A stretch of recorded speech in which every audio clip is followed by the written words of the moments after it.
and you're good to go. Awesome. Well, hello, I am GD Vertigo. I've got quite a treat here. It's first time a single segment attempt of a new category, any percent no wave beam. I've got two commentators here with me. Hello, I am Samuel6710. I speedrun this game and I play as a randomizer quite a bit. Hi, I'm Garuda. I used to run a lot of Metroid Prime, now I just do video game music on Sweet. YouTube. Awesome. So I'll let you guys explain why we're on a black screen. So, Yes. the reason we're on black screen is because this is a sort of new category. Only a segmented run has been done of it so far. And in order to complete the run, you have to do a trick later in the game that is Japan exclusive, and which is why we're on the Japanese version. But also at the end of the run, you have to do a trick that requires skipping a cutscene. But for some reason in the Japan version, you can't skip cutscenes on a new playthrough. So he had to play through the entire game, die at the final boss, and is now waiting to restart the game. That's From the death screen. Alright. Yeah, great game. Alright, we're gonna start the run now. And timer starts after I skip this cutscene. Yep.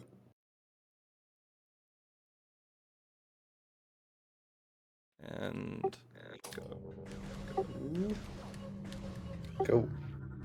There we go. Alright, so there's a lot to explain with this game, but thankfully this version has a little bit less to it. We do need to start out with the tutorial area here. We need to learn how to shoot our beam. We already know how to do that. Immediately you're going to see that Vertigo is going to be jumping around a lot. In order to move fast in this game, you're going to want to be in the air most of the time, or rolling here in the morph ball mode. We're also going to see here in a bit a very critical form of movement that we're going to use in the vast majority of the run. While we have the time, though, let me just explain the category briefly. Normally in this game, you're required to get 4 different beams in order to finish the game. This category skips extremely important one, the wave beam, and there's been a lot of time and research that has gone into it, but there's never really been much interest in actually running it in a full sitting, or much less like segmented even. But Vertigo has been doing a lot of work, putting a lot of effort into it, and it's become rather consistent. So this is one of the very first times we're ever seeing it done in a single sitting. Yeah, it's mostly due to just the sheer amount of barriers of entry to this category. You know, having to run on Japan, having to play through the entire game before you can even start a run. Yeah. All these things make it kind of a hassle to have interest in. Yep. If you've ever seen a Prime run before, you may notice that Vertigo is not doing the signature scan dashing. Which essentially when you're locked onto something, you can dash to the side. And you can only do that well in the scan visor in the original release of the game. Every release since then has patched it, and you can only do it with a combat visor. So that's a little neat thing to the Japan version, is you actually can't do the main form of movement. Yeah. It does debilitate the movement a little bit, but because we do not have that ability, there's been some research going into alternative options. Also, say hello to the first boss of the game. Don't blink, and it's dead. Yeah, so the trick used there was rapid fire missiles. If you hit A after firing a missile or hold C stick up to switch back to the power beam, you'll rapid fire your missiles, canceling out the missile fire animation. So that boss goes down with little to no trouble. Yep. And since the giant parasite fell through the ground or into the reactor, probably not going to be very good for the health of this station, so we need to get out. We're going to do it in a bit of an unorthodox way. So we're going to get into a specific spot in this corner. We're going to enter Morph Ball in the right spot, and we're out of bounds. Very good programming. Yeah. Out of bounds in this game is very complicated, but it comes down to the tried and true phrase of every room is inside a box. Inside that box, you have the regular physics of the game. You know, you fall down if you're in the air. You can move around pretty freely. Outside that box, you're in a area that we call the Aether. If you're inside that Aether, you will not be able to jump. You'll just kind of float around, slowly moving upwards. And you can only jump again if you re-enter that box. And if you fall down from being inside the Aether into that box, you can jump out of it. And because we're out of bounds, we have to. Oh my gosh, this this out of bounds is very, very good so far. We have to touch multiple triggers throughout the room since you're intended to navigate it not out of bounds. So we have to do that to load adjacent rooms and get in between them. And also, wow, that was a very, very good out of bounds wall crawl. Nicely done. Yeah, that was fantastic. I was only 3 seconds off my PB. Yeah. Really good. Could have been And for better though. slower loads as well. Yep. This version does make it so that many rooms take longer to load them Oh, wait, I compared can to skip the this original cutscene. version. Yep, not a cutscene we can skip. I don't know Oh, what just happened there. Did your ship just explode? Did Samus lose the That was game? weird. Metroid Prime. Alright, well, when we land here, we're actually going to be missing a lot of our items. Because we went out of bounds throughout it, we skipped a lot of the major parts of it. So we lose everything except like our power beam and our 2 visors that we started with. Normally you lose them in explosion, but we avoided them, but the game does another check to make sure you lose them. Normally in a older version of the run, you would use the scan visor to do a dash here, but because we can't, we need to grab a lock-on from an enemy in that room, bring it all the way over to the hero on the ship, and then dash on this platform back here, which leads us to a very, very useful item. Yeah, this is gonna be the space jump boots. You're not supposed to get these until much later in the run. It gives you a second jump, but why not get them first, you know? Yep. This just makes movement way, way easier and way faster. And we're going to see pretty soon just how useful it is early game all the way into late game. Yeah, so as you saw there, an example of not having scan visor or scan dashing, he had to look at an awkward angle to lock onto that enemy to dash off of it, when normally in a run you would just scan dash off the plant sitting there.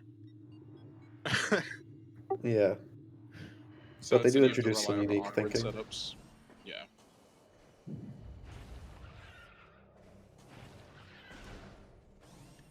So here we're at the Chozo Ruins. Normally you are obviously not supposed to have the space jump boots, and you're supposed to go out of your way to grab the missile launcher, but because you have space jump, you can just climb up here and grab that missile expansion. The missile launcher behaves the same way as any other missile expansion in the game, so if you pick up a missile expansion, you can get the same amount of missiles in the same way as the missile launcher. It's just the missile launcher is a cutscene. Yeah.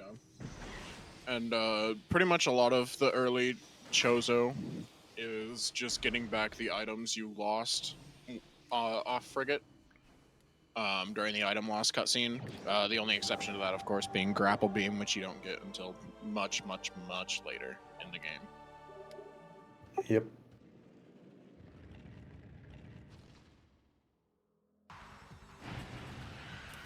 So we have acquired our Morph Ball. Very, very useful for movement and also just for navigating in general.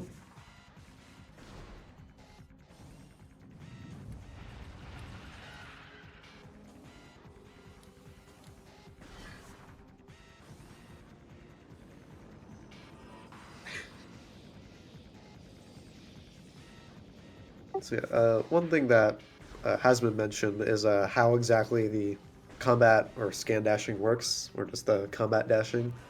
Uh, and it's because the developers of this game, Retro Studios, made a rather big oversight that while they put a forward movement and backward movement speed cap, they did not make a sideways movement speed cap. So that's what allows us to just get sent flying. Because we let go of the lock on after a dash at the point where, or just before it would lose the speed that we gained from it. So you never lose that speed. We can also do things like turning midair in certain ways, which will gain us more speed to optimize our time.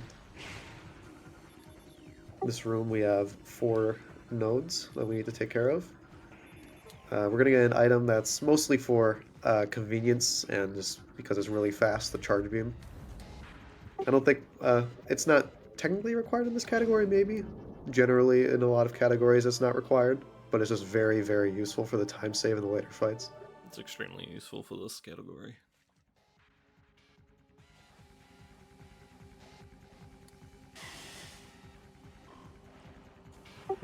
Now we only need to grab a couple more items and we'll have everything that we lost.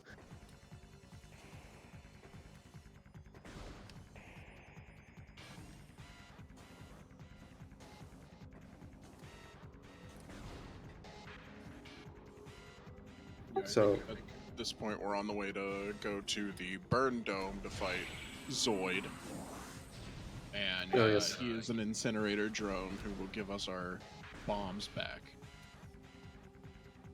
Yeah, Zoid is a name that the community has lovingly given, named after the person who developed the mini-boss, Zoid Kirsch.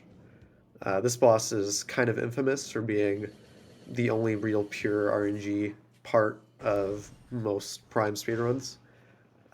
You have to wait for him to raise its red eye for you to shoot it, and we have to do that 4 times, and each time there are ranges of time it may take for it to raise its eye. Some are good, some are bad, and you can lose like 50-ish seconds depending on how bad it is.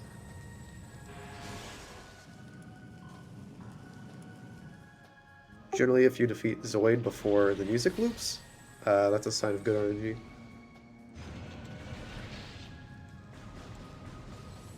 Fun fact about this fight, in this version, these wasps that Zoid will summon take 1 more power beam shot to take out compared to the older version where it's just 2. It's a pretty significant buff. Leagues more annoying to deal with. It's very challenging. As you can see. You also got different missile drops. They added some, I think, Yeah, now there's the big 3 ones and the then smaller a ones. 5.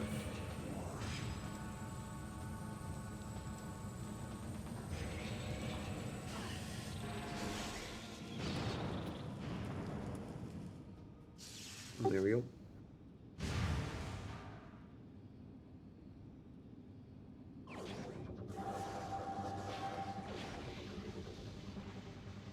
And that's Zoid down.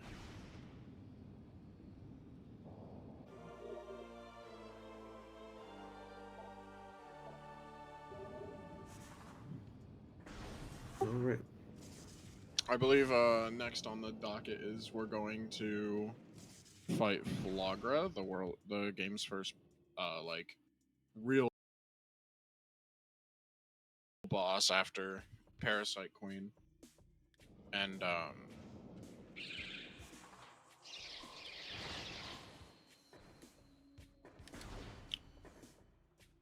to do that, we'll have to climb a room scanning symbols on the way up. And in the first version of the game that we use for speedrunning, you can actually bomb jump over the gate at the top of the room. But in this version of the game, you actually can't. They patched that out. Yep. So you don't actually have to grab that missile in most categories. However, eventually we're going to do a trick that's going to require a lot of missiles. A really unique trick, pretty exclusive to this category. That'll be really dope to show. So in older versions, normally you would not scan those nodes because you can do a bomb jump over the gate. However, this version patches that, so we need to do a different strategy for climbing the room quickly, so we can scan those on the way. Now we get a nice cinematic view of the room.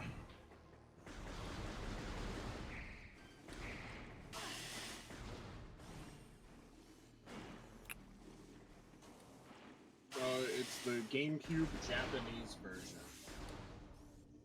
The remaster version has a significant graphical update and contains significantly less exploits compared to the older version. Yeah, I think it's actually funny how a lot of games will run Japanese because the text boxes are faster. And Metroid Prime avoided that for so long, and now this category can only be done on Japanese Yeah. version. So here's Fogra. You're supposed to lower these solar panels using your beam, and every single time you destroy a bomb slot, it gets added one more. However, after we destroy this first bomb slot the normal way, every single other one we're going to do it just a different way because these bomb slots, normal bomb slots intend for you to have entered the slot and then lay the bomb for it to go off. However, these are actually damage triggers, which means if you just lay a bomb close enough to it, it'll take that damage and you can just do that instead. So this does mess up Flogra's behavior a little bit. She keeps swatting at Samus there, who is currently invulnerable and also invisible. She gets very angy. She has angy issues. Yeah, normally in the run, since you have scan dashing, you can actually scan dash off specific points and land exactly on the bomb trigger, which makes this fight look really smooth. But not having scan dash, we kind of just combat dash to the side and figure it out as we go. Well, you can break Flogra's ankles using some funny combat dashes there. Yeah. Or plant ankles. Roots? Stem? I don't know. Yeah, I was trying to think of a funny word and I got nothing. I'm no Chozo biologist. Yeah. And now we get our Varia suit, which unlocks the next major area of the game. Just a little over 60 minutes in. This is actually a really solid time to get Varia suit. Yeah, that's actually a very solid time. Very solid run. I'm proud of Vertigo. I'm gonna be proud if this is a single segment run. Well, I'm also proud of him because he has a tummy ache right now, so he's being a very strong soldier.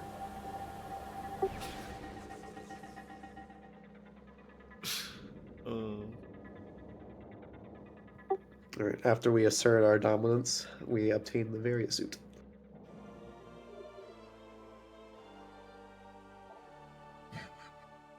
Now, there is one trick that we're going to do right after this in order to skip a couple of items, particularly one. Actually, I guess both of them require the wave beam, which we are skipping, called Early Wild, because in that room that we just fought Flogger in also contains an artifact, which are required to finish the game. There is a trigger in this room that you normally hit when you fall down, and you're supposed to come back later with 2 items. However, both those items are pretty late in the game, and both require the wave beam to pick up, at least to do it reasonably so. So we can hug that corner there and continuously bomb jump up because the collision lets you slide down there to hit the trigger and then come back up here so that we can go grab the artifact. Yeah, luckily that corner has more friction than the Metroid Prime community, so we have enough time while sliding to infinite bomb jump up. That's crazy.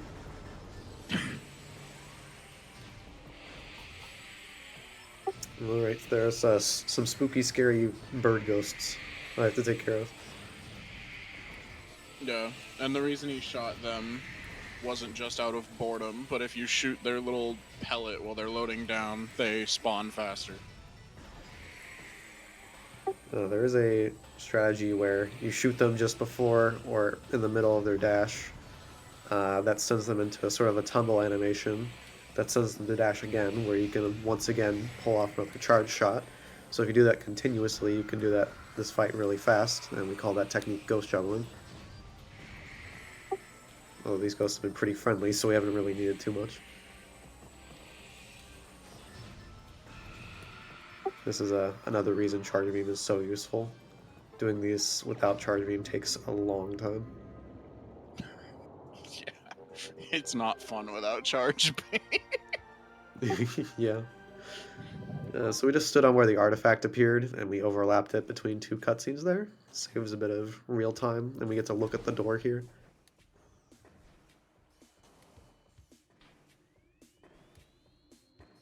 And now we do not really have to come back until we do some more stuff. At the moment, the route is pretty identical to the any percent route.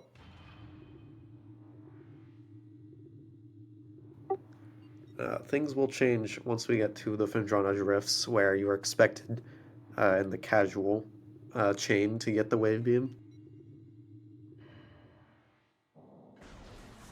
Lava caves. Yeah, if you came down here without the Varia suit, you would just take a lot of damage over time very quickly. Yep.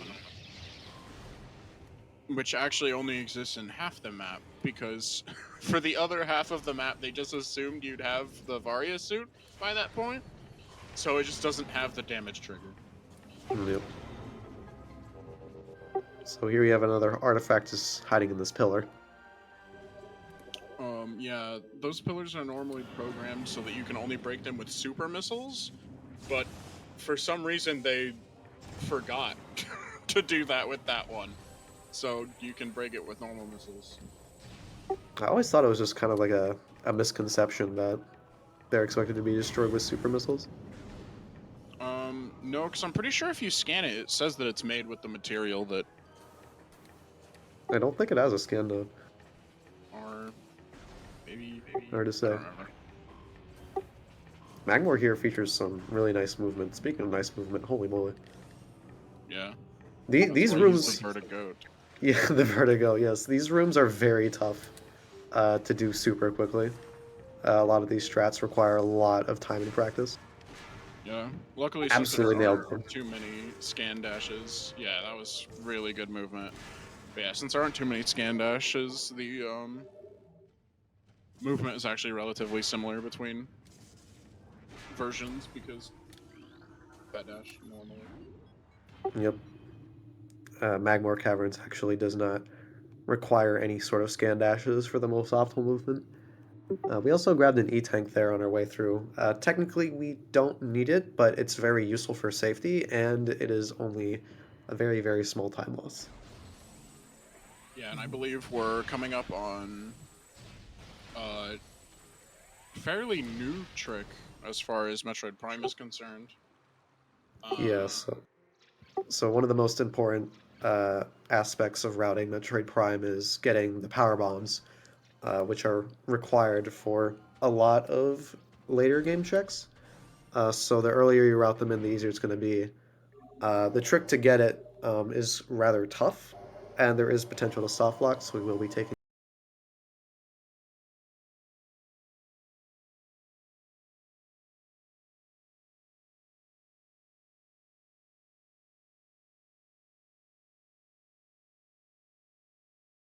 a safety save.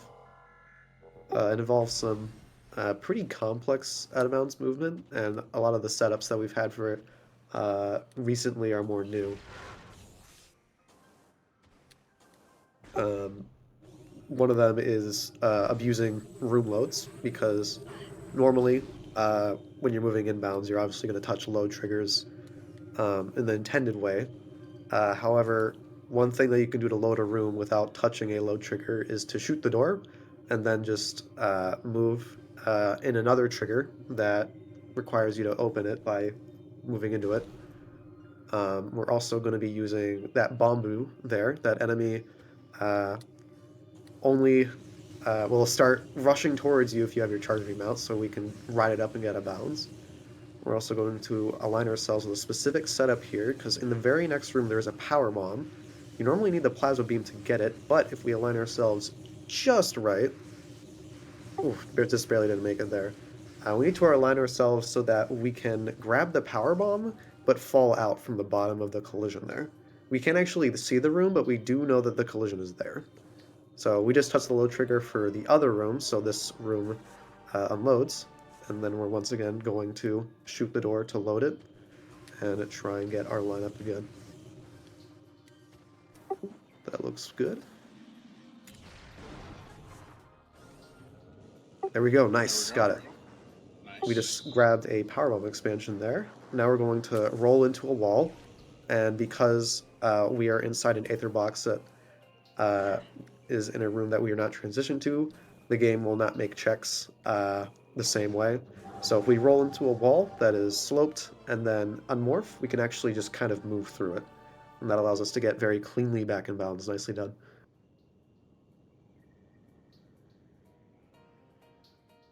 So now we're grabbing the boost ball. Normally you're supposed to use scan visor to cross some platforms, but this is Metroid Prime.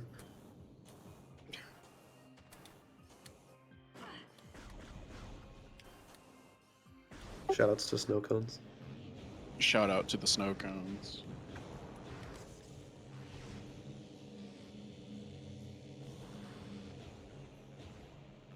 What's your favorite flavor of snow cone? I'm actually a big blue raspberry or watermelon fan. Ooh. Nice. But I feel like those I are love actually the blue like raspberry. very common flavors.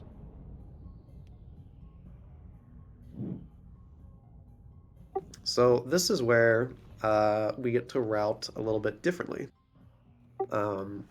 So we have everything we need in the casual chain to get wave beam. So you would only be expected to get wave beam now in most routes, but obviously this category does not allow that. So we are just going to forego it. We're not really going to see the effects of that until here in a bit. Normally after the wave beam, you're supposed to go out of your way into the pirate labs in the further parts of Phendrana, go through that, get a couple of items into a boss fight to get the spider ball, and then get the third beam. We're going to skip all that and just go to the third beam now.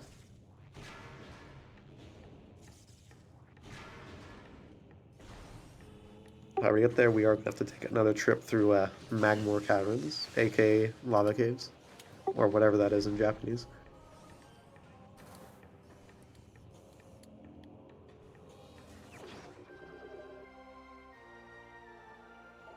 Ooh, that turret was a little mean. Nice. You can also grab buffer there to do a nice little dash through this room. Yeah, and then that'll be another little artifact. Is it true? Yep. And very nicely, because we have a power bomb here, we can get into the lower part that we need to get through while grabbing this power bomb expansion on the way, which is very useful because power bombs in this game are very, very useful for the later game areas. However, this game's drop system is percentage based, and there's very few guaranteed drops, so a lot of the time it'll be preferable to have extras and manage them well instead of relying on the drops in this game.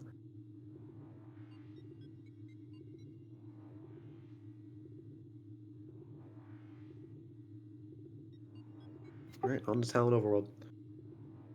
Or Talon Oberwelt, however you say it. I just sound like German. It's not Japanese. Uberwelt.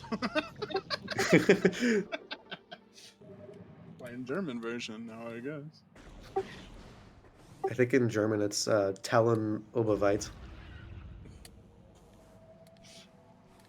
I know more It's not German than I do Talon Japanese. Oberhours. Ooh, nice. That was some good movement. Oh, that was also a good movement. Dang. That's because Vertigo Really good movement, actually. That room is very, very hard to climb quickly, and the strat he just did is really, really finicky. So really, really nicely done.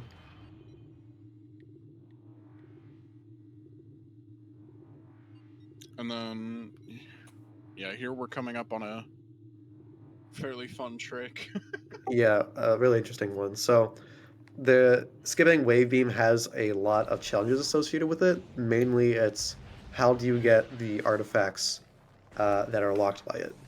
We're going to see the primary one that is locked behind several wave beam doors. Now we can go out of bounds, but the thing is about picking up an artifact is that when you do that, it will, at least for the majority of them, will position you where that artifact is. However, we have some pretty funky methods to circumvent that. So first we need to get out of bounds, and we're going to do a secret world here that uses this plated beetle that we spawned. We're going to morph at just the right time to fit through a tiny hole in the wall and clip out of bounds. Looks Pretty so dope. silly. Yeah, I love it. So now we need to get to that door to transition to the next room. We're at the bottom of the Aether here. When you're at the bottom, you'll eventually get a small window to do a jump. Now we're just going to do some Aether jumps, taking advantage of Coyote time from the Aether. Now we're going to morph there to hit a load trigger for the next room. We can tell that it's loaded from either the Wii sounds or seeing that the other room is unloaded, stuff like that. So now we are at the Tower of Light, as you may be able to see on the mini map there and by the wave door right there, that these doors are all purple. So we need to avoid having to open those doors. But we have some useful options here. Particularly breaking all those pillars creates a trigger for a cutscene in this room that repositions you. And we can use that to our advantage because in the other room connected to the Tower of Light has the artifact. So we're going to do something called a ceiling warp. It's similar to how we got into bounds after getting the Power Realm expansion, where we go into a soft spot of collision and get inside.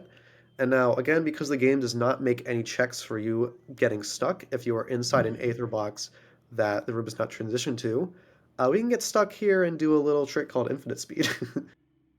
Yeah, so the way the game works is for some reason there's no sideways speed cap.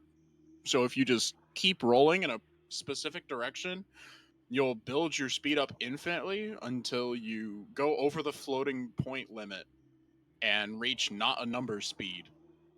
So some fun names we call this is quantum speed glitch or nan ball. We got a lot of names.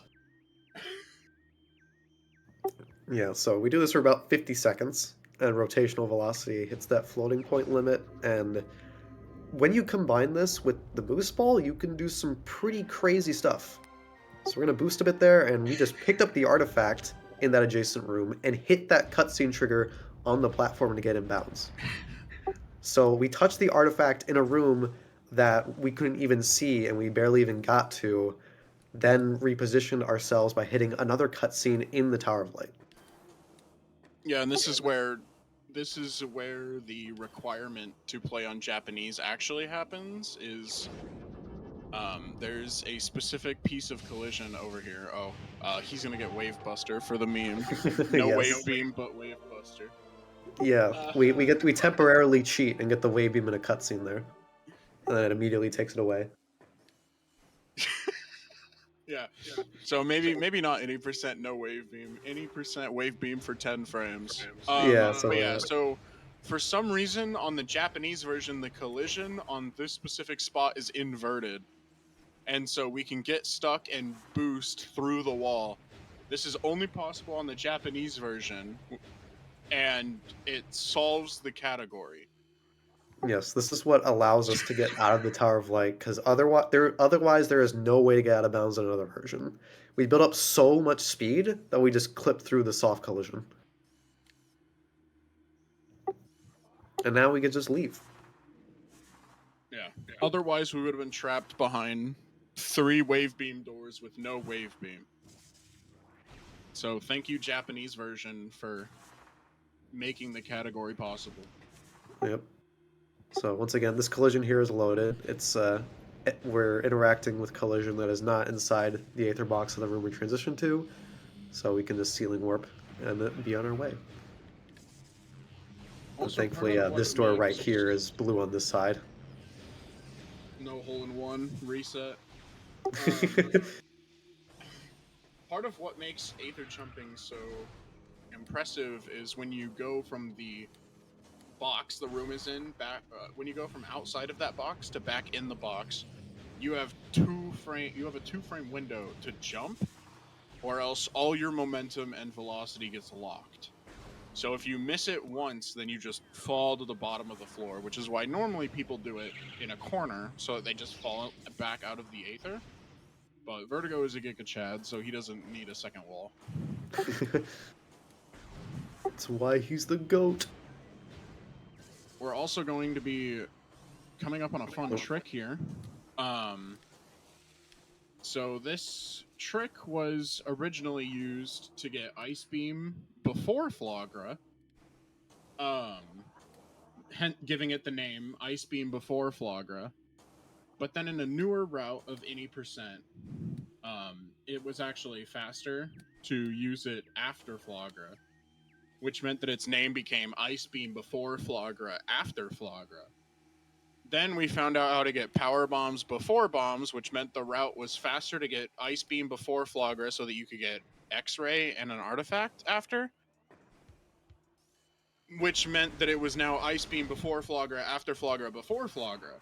But now that we're back to doing it after Flagra, because of the Ice Ruins West power bomb, now it's Ice Beam before Flagra, after Flagra, before Flagra, after Flagra, or IBBFAFBFAF.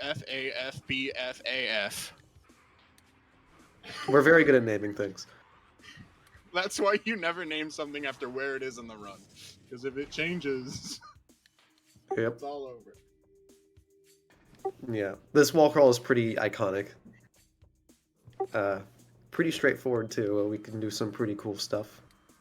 Like transitioning this room by just moving to the side just enough so we don't trigger that ghost. And if you remember I mentioned earlier, you can shoot a door and then get close to it for the room to load. We can do that right there and have the room load around us, so we very cleanly get back in bounds. Nicely done. Here are stone toads. They have a little slope on their spike. If we jump into a slope, we gain extra height compared to otherwise. Little fun fact about the version differences there. On the other versions, older versions of the game, specifically the NTSC 0.00, picking up Ice Beam will keep you whatever beam you had before, but in newer versions you just automatically switch to it.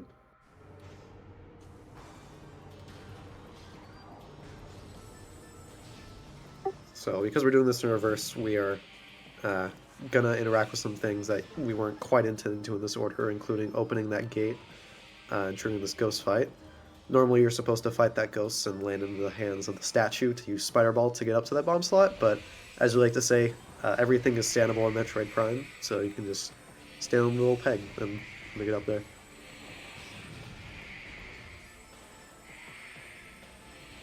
We do have to take care of this guy though, because he has locked all the doors.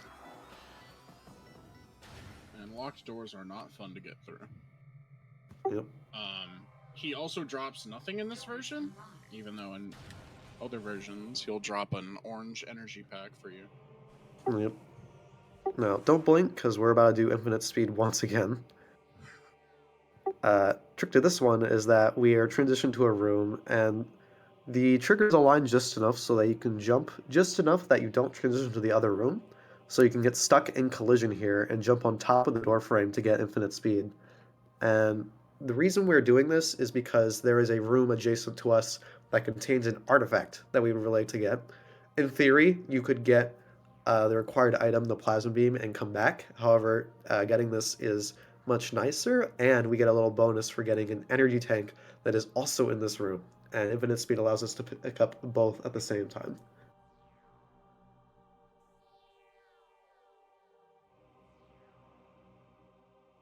We are going to see this trick a few more times. It's quite resourceful in this category in particular.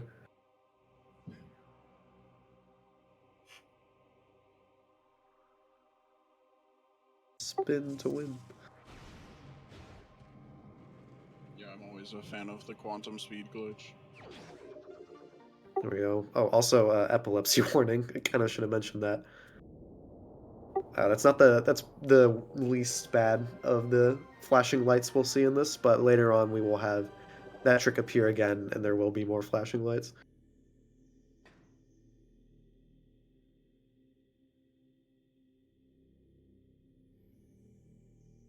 Alright, so because Infinite Speed touches a lot of things at once, we also touched the hands of the statue uh, that rolled us onto the thing, as mentioned before, um, which makes it look like this for a bit.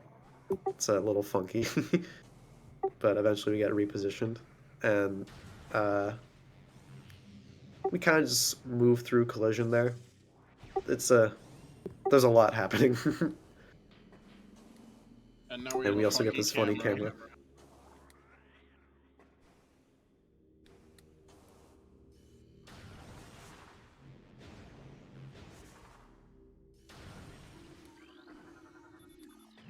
I have not seen that slope jump before. Wow, okay. Yeah, slope jump, that's what we call it. It has never gone by another name. Right, right.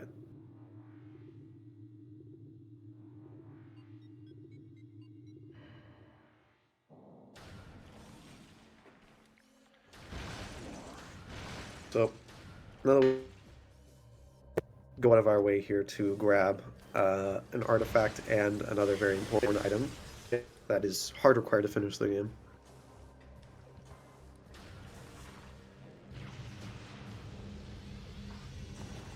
Normally supposed to use Spider Ball, but once again, everything is standable. So we can just climb up there pretty easily.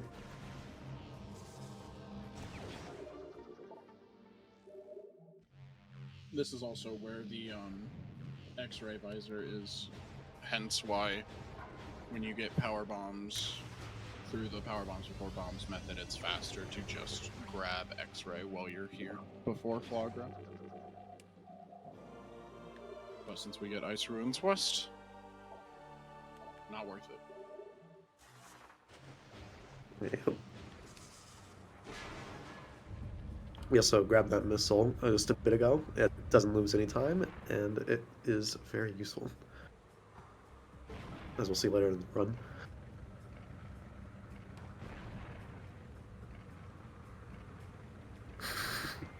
Nice. Some spinners in this game have some weird properties depending on how you interact with them, and they will sometimes just let you hold a direction and move them. There's also another one that you can just roll into it and some leftover speed will make it turn anyways.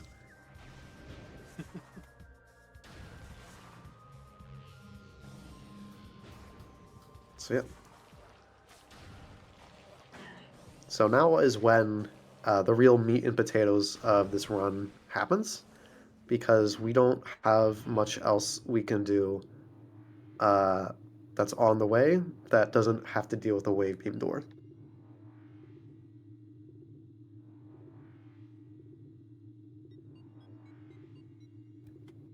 So our next step is to get our next and final beam, the plasma beam. Things about plasma beam is that it is connected to a room with two wave beam doors. It's actually in a large section of the Magmor Caverns with just a lot of wave beam doors in general. So we're gonna have to do a pretty lengthy wall crawl or out of bounds section to get to it.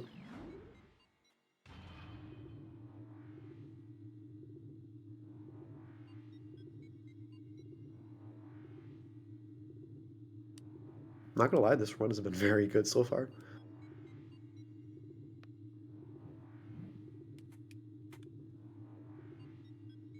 Yeah, in this category, you'll see a lot of out of bounds movements, and when it comes to my thoughts on out of bounds, I'm not like this. These need our separate category. Oh no. It's unfair that runner like Zoid, who did most awesome speedruns in SDA without secret worlds, he is just best. That's so unfair. If he got lost his Oh records my if God. someone used secret worlds. You know what? It's funny just to not explain that.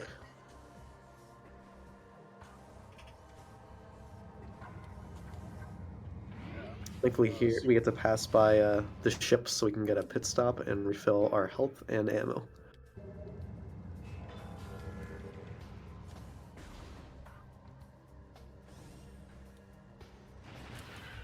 Do you want to explain the bit, Garuda, or do we leave it mysterious? I mean, I don't know what's really to explain, you know, because secret worlds are cheating. These skip large amount game, and you will always find new secret worlds, and route will always change.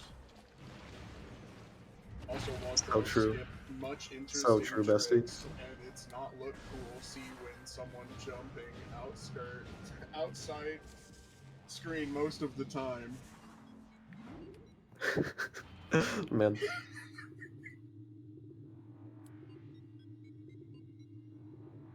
It's pretty self-explanatory, honestly. right, right.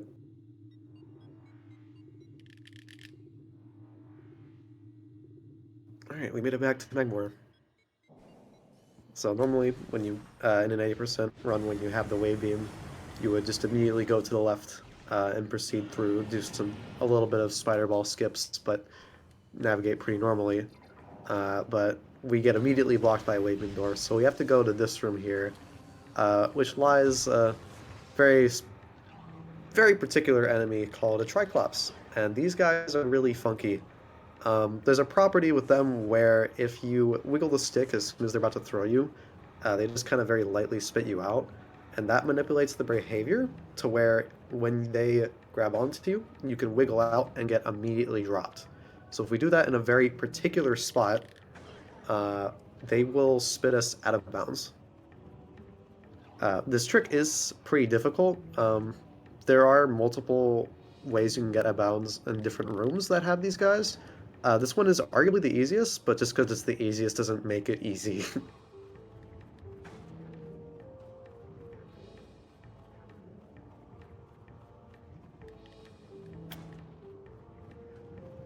In a any percent run, you can actually do this trick to get the power bomb that Vertigo got earlier as a second power bomb expansion. Oh no.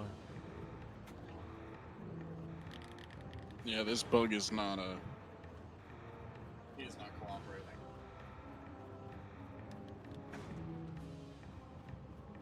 Yeah. Honestly, it's the kind of trick that you either get it in like a few tries or you have to get it like a billion tries. It's a really funky trick.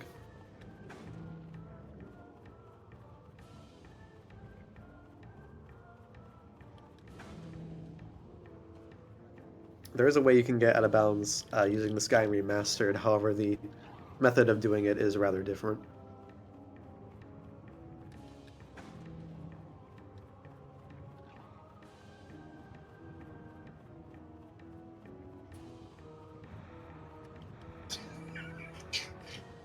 Yeah, this guy is mean. Dude, I'm surprised we don't have a name for him yet. he doesn't deserve a name. That's fair. Oh. Yeah, so you just kind of sit here and wait for him to slam your head against a pavement. Yep. He just slightly sticks out of bounds if you make him turn correctly. So you have to do some pretty specific movements to make him turn and spit you out in the right spot.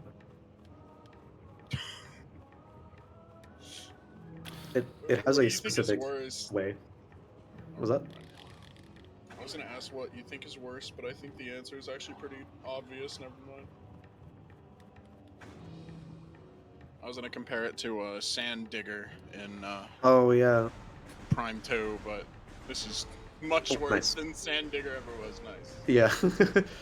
But we got it though. Just kind of got spat out of bounds.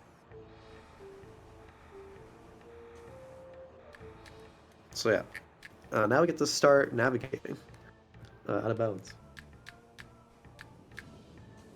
I'm gonna start by Aether jumping up to this door, navigating some collision. Most of the collision in this initial part of the wall crawl is pretty friendly. A lot of options to stand on. Things get a little bit trickier in some of these rooms because landing on the door safely is a little weird unless you approach it at pretty specific angles. We're even going to enter Morph Ball to fall down a bit. As wasn't mentioned, but while in Aether, if you're not in Morph Ball, you'll just kind of float and very, very slowly move upwards. Being in Morph Ball mode means you will fall inside the Aether, so you can use that to manage your height. We're also going to find the corner of the Aether box there to get a little bit extra height so we can make it onto this door. Normally, in this wall crawl, if you ever have the wave beam, it's done in categories like low percent. It would be the most straightforward to approach the door in this room and then shoot it and touch the door open trigger to load it. However, because once again we do not have wave beam, we need to hit the load trigger in this room, which is kind of tricky, but it looks like we got it there.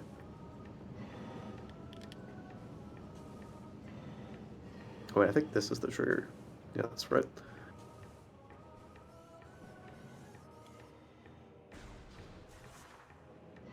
Yeah, just a very annoying set of rooms.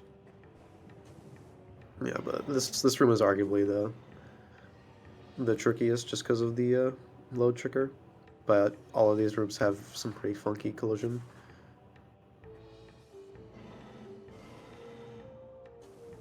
Nice. We saw that the skybox lost its visuals there, which is an indicator that we loaded the next room. So we need to jump off that door at a very specific way in order to transition to the next room. And now we need to go all the way up so we can go get the plasma beam. Yeah, so you can see him strafing back and forth there, and then he's trying to find the corner of the Aether box. Yep. Because he's definitely not looking to gamble falling all the way to the bottom of this room. We got another Japanese version difference there. There's some power bomb rubble there. Oop. Looks like we fell a bit, but I think we can recover this. The I hope so. collision for that platform, I think, may have also gotten changed. Because at the very least in older versions, it's really, really far out. Nice recovery. We had to stand on a very small seam, but we made it in. But once again, this room connected to plasma processing and with plasma has a bunch of wave beam doors. Because we didn't do the puzzle, there's a hole in the ceiling that we fell through. We can just go back up through. Do a really long R jump there to make it to this door to continue on. Now we can actually let the room force load here. And if we do it just right, we can get in bounds in this next room here by letting the room load around us. We need to hit the trigger and get to it as soon as possible. Ooh, there we go, okay. I was a little off there, we were sliding for a second, but we're good. Because thankfully this other door is a blue one, and then the door right after one is an ice beam one. So we won't need to worry about going out of bounds again for a little bit.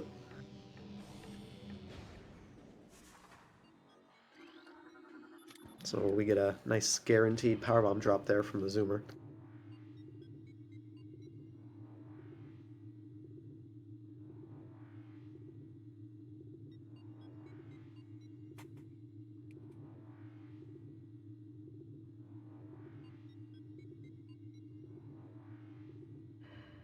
Alright, so mines, the Phazon mines doesn't actually feature too many wave beam doors, but the ones that are present are pretty important.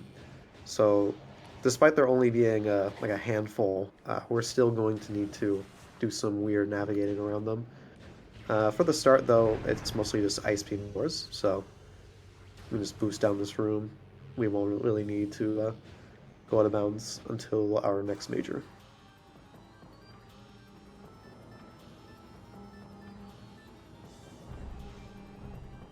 I have to say hello to this pirate.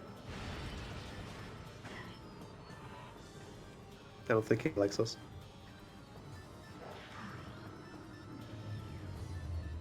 So yeah, once again, everything is standable in Metroid Prime. Just jump off its head and be on our way. Even the enemies are standable in Metroid Prime. You are standable in Metroid Prime. That's true. If it looks like you can stand on it, you can stand on it.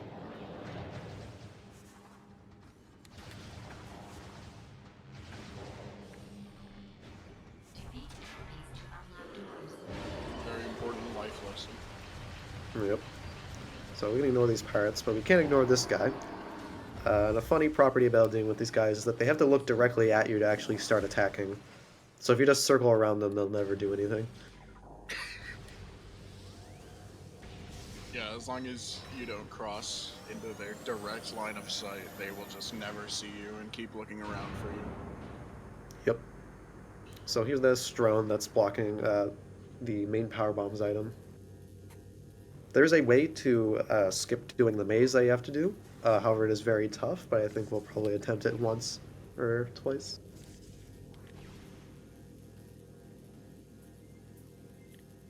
Ooh. Ooh, that was close. Okay, we didn't quite get it.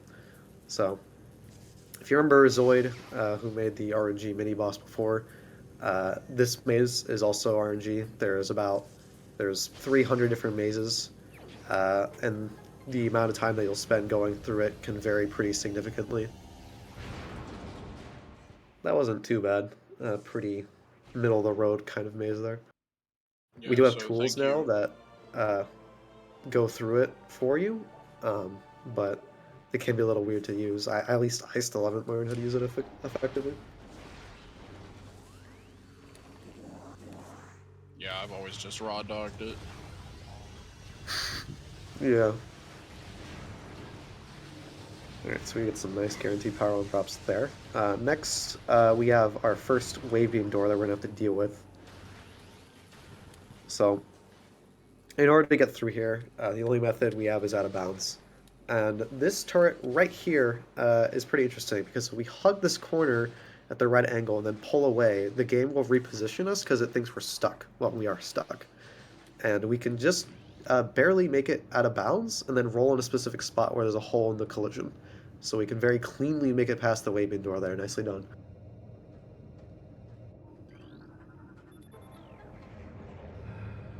Very, very short out of bounds, but very, very useful and important. And for the rest of this part of mines, there will not be a single waybeam door that we're going to have to worry about. Do you get the MQA missile here? I'm not certain. I should be okay without it. Missiles in this category are much more important compared to any other, just because of the utility aspect they provide for a later trick and for boss fights due to some differences.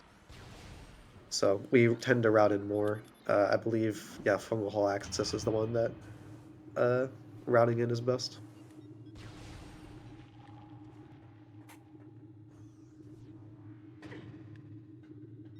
Vertigo So, to the bathroom. again, everything is standable. Just say hello to that room there. So upcoming is a room where you can do a really difficult trick to save about a minute. We're not really interested in that, so we will continue on, do some more movement.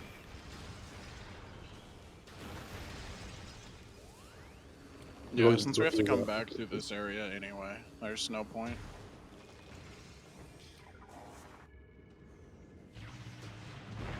Nice. That art was actually a little tricky.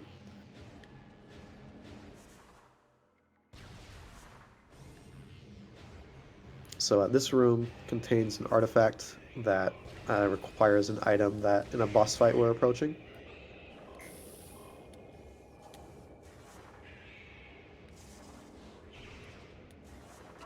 Ooh, the Metroids. Metroids in this game are very, very annoying. They are very, very good at getting in your way. But power bombs are very useful for dispatching them, and sometimes they'll even drop power bombs. It looks like they just gave us a lot of missiles, which are very useful, but power bombs are the most important one. So here's that MQB. You're expected to deal with these pirates, use Spider Ball, traverse the gap with Grapple Beam. A combat dash very nicely gets us across. Can also go for some drops there. Looks like we just got health and missiles.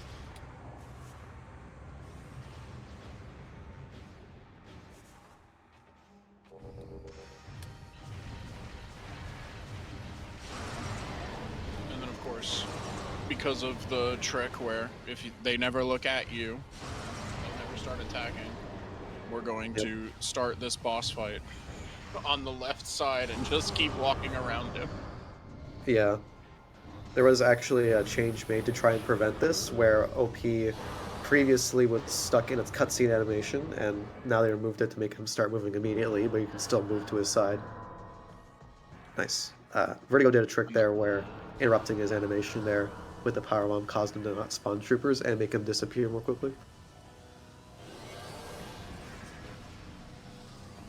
So this is the only reason that the X-ray visor is required, because we need to fight this boss for an item. It can only be damaged in this phase using the X-ray visor.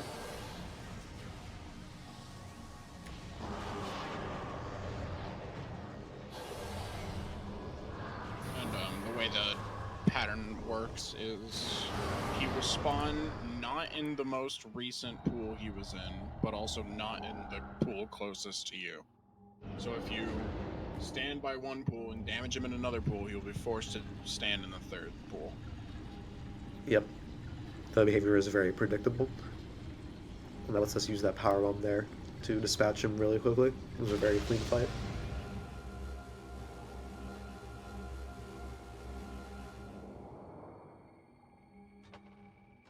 So you briefly saw the various suit there, and now we're in the gravity suit. This doesn't look right. Oh, what? Phazon suit, which is what that says in Japanese.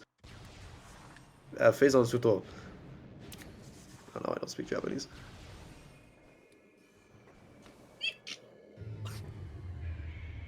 I would have never guessed, dude. You said it so perfectly.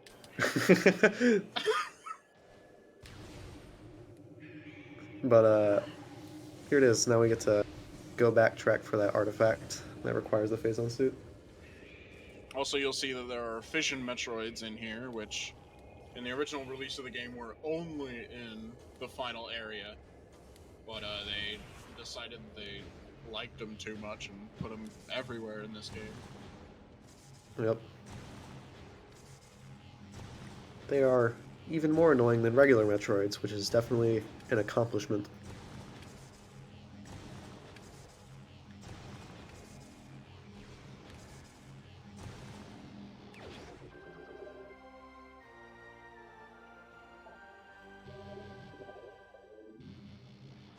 Ooh, nice. You can boost into a wall just the right time to gain a lot of height. We can use that to save a little bit of time there.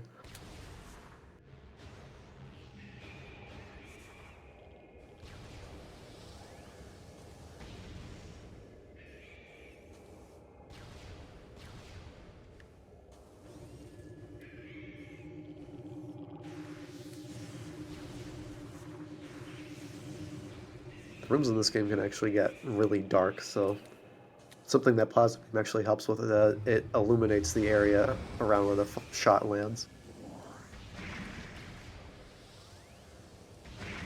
We also try our hand at another power bomb drop. Once again, health. We are going to need one for a later portion of the game. These Metroids do have a chance. Hopefully they're nice. It's more missiles. Not quite. Well, the max missiles is nice, but we're going to need something to get by. There we go. Nice.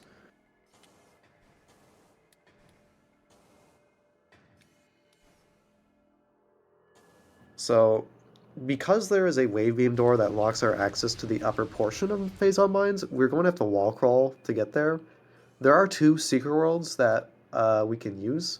This one is the easier one, and is the one that is more convenient for this route.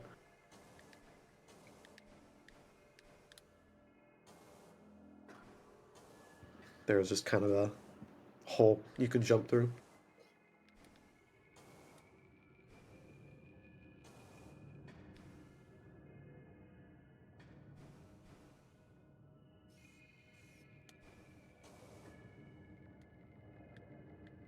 touch the load trigger there. Nicely done.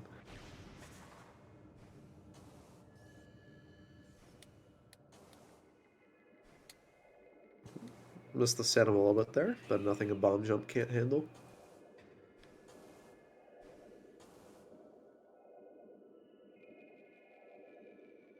Those are some pretty neat standables. I love Fission Metroids. They're really, really trying to get to Vertigo right now, but the walls are just denying them. Yeah, only we can go through walls, little bro. So we can once again shoot the door and touch the trigger to load the room, which killed the Metroid. We do have to hit this load trigger because the next room is too big, and it will definitely crash the game if we try to load it in the same way.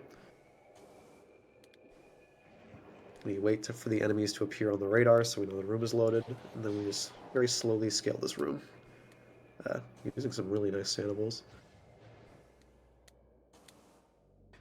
The seams of every collision, every vertice, are prime spots for sandables, no pun intended, which makes them really useful for navigating the world. We're trying to hit a low trigger here. We'll know if we hit it if the skybox disappears. Oop. Took a little bit of a fall there. We did land directly next to a corner. Oh. Fortunately, did fall to the bottom of the room. We can recover from this. Falling in this game, it's heavily dependent on what your speed is, but if you fall with low speed in whatever direction you were holding in, you are very likely going to fall all the way. We also bonked on the load trigger there because the skybox appeared. And now we get to navigate through this next room, which hides our wave beam door.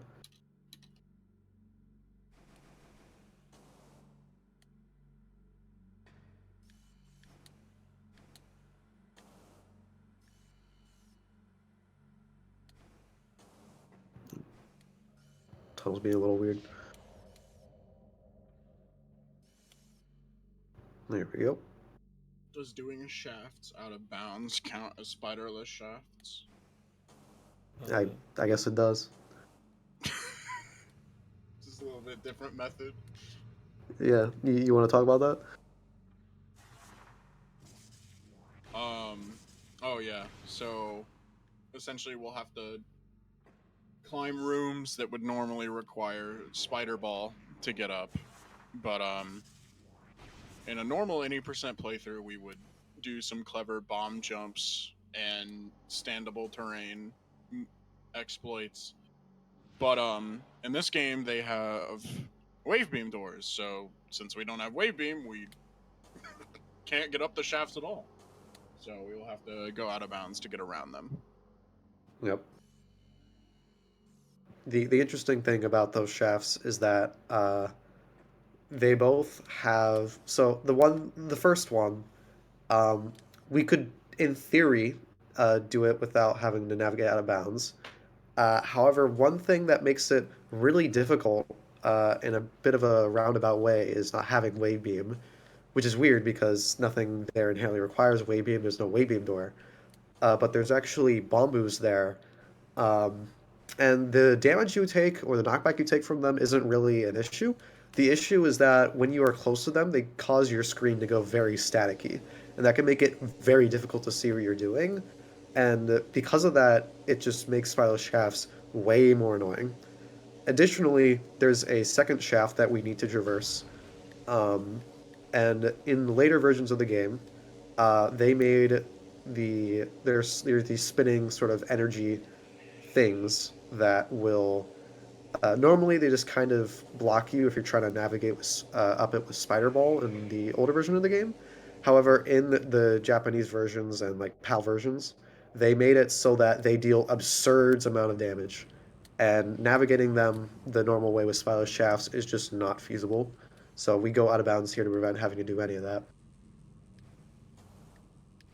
Now we're gonna do a pretty complicated trick here. We need to load the next room, and we normally you would go into it and go down to fight an enemy. However, we are going to load the room around us, and we're gonna land near the bottom of that room. We're going to align it using the map here. And we should land in the right spot. It's a pretty long load. We'll be able to use the radar in particular. We're actually going to kill these pirates. They are loaded. They are there. Looks like we're shooting at nothing. But we're also going to power bomb here, and that will open the cage for this pirate that we take out, and the pirates will burn alive. That was nicely done. Once again, direct line of sight. Very well designed creatures.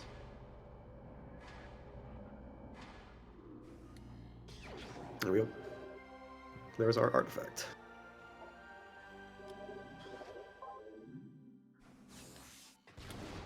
Awesome.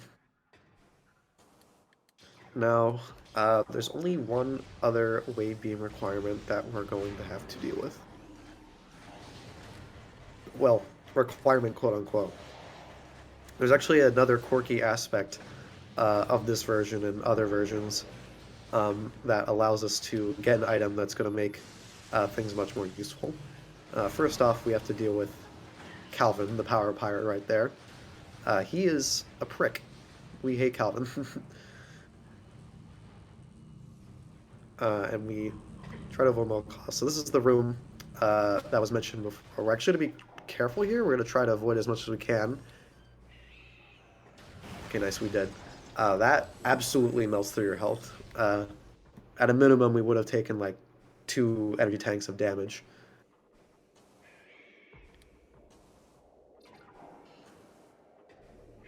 So normally you navigate the room using these bomb slots, and you would turn this pillar to use... Oh, wow, that Metroid.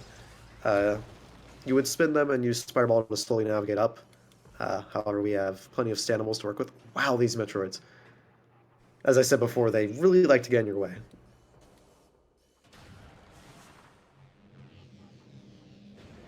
Commentary is Garuda and Sam.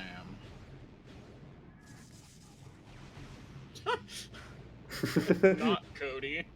Cody's not here, actually.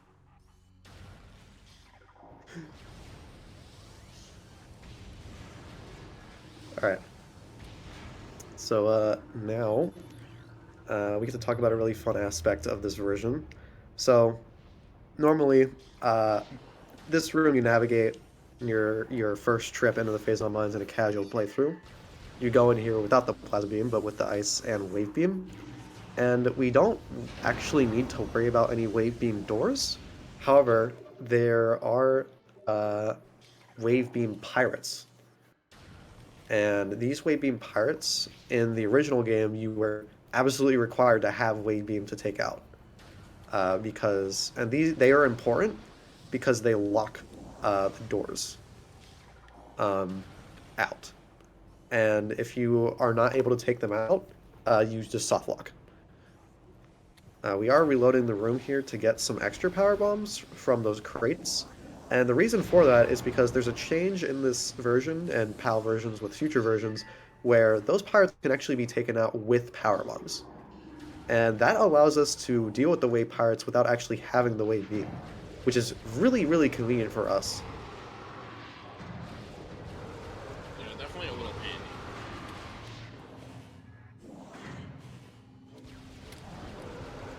So we start by taking out these shadow pirates, which are pretty inconsequential to us. Oh, wow, those power bomb drops. Those are really good drops. All the drops that we've gotten power bombs from so far in the past couple of minutes are technically RNG, but they're pretty good chances. So here are the wave pirates. We don't have wave beam to deal with them, but we do have our trusty power bombs. And the extra drops will make it so that it's super, super safe. But the first thing we need to do is we need to take out some rubble to unlock a gate that leads to an adjacent room.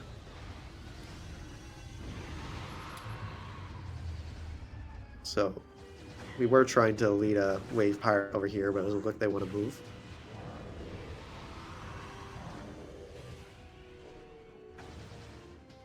Oh, wow, that's another drop. I think we did get one of those wave pirates, actually. Really nice. And here's pirate number 3. And there he goes. So we're about to get an item that's a bit of a surprise. The flamethrower. And no, we are not doing this for a joke, I swear.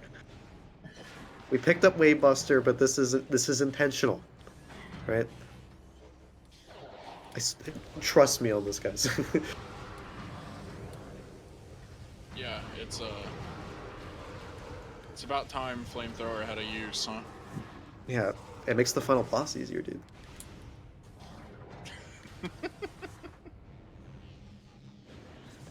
Alright, we're gonna obscure the camera in a way here that allows us to jump midair, since leaving the ground in Morph Ball mode gives you a frame window of like 21 frames to jump midair, and we obscure the camera to skip the unmorph animation that allows us to jump and take advantage of those frames. We call it a BSG.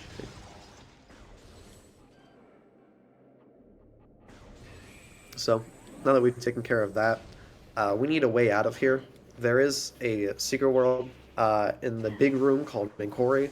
However, that secret world takes a whopping 15 minutes, and we don't really want to do that. So, we have an alternate method here that uses these guys, uh, and they're very annoying, but there's also some predictability in their behavior. In particular, they like to get in front of you, so we can use that to face a certain way and align the Metroid in such a way that we freeze it with Ice Beam, and similar to how we used the turret earlier in the run, we can use it to clip out of bounds. That is a pretty weird trick, and we need the Metroid to be in a pretty specific spot. I And was that about to looks say, better. the Metroid is not wanting to cooperate like the Triclops earlier. Okay. Okay, Metroid wasn't close enough. We need to get stuck in between it and the wall and have it reposition us. We do have a handful of Metroids in this room to try. We just need to get their attention.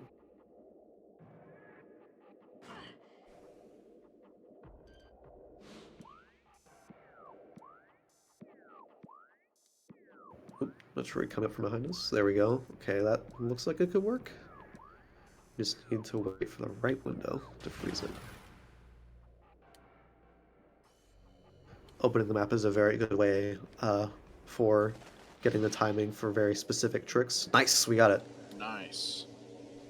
Still not quite out of the woods yet. We've got some funky wall crawling to get through. Because Phazon Mines is one of the most vertically oriented areas in the game, that requires a lot more unique out of bounds movement. So we're going out of bounds, coming back the way we came in. Nice landing.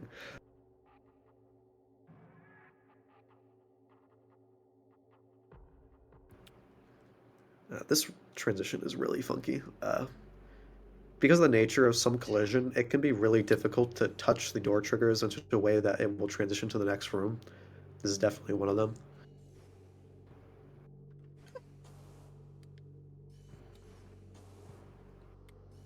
Just gotta do a lot of messing Just around with the door.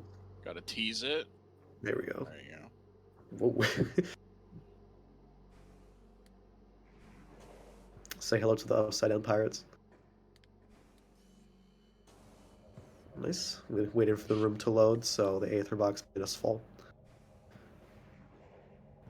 I do enjoy the bugged out pirates. Like the ones hanging upside down there, or in Calvin's room, the wave pirates directly below you just stay A-posed for forever because you never activate them. Yep, it's the best. So we jump there to touch a load trigger, so we can continue on our wall crawling adventure. So we've wrapped up all of Phazon Mines without the wave beam. Now we are on our way to the area that has the most infamous wave beam requirements. But first of all, we gotta scale this room.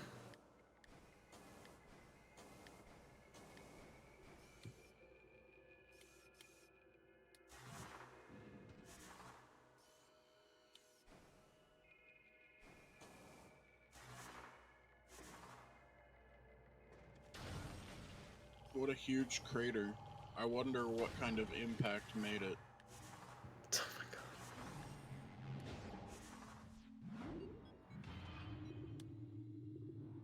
Alright, and we have escaped the phase on mines. We don't need to come back here.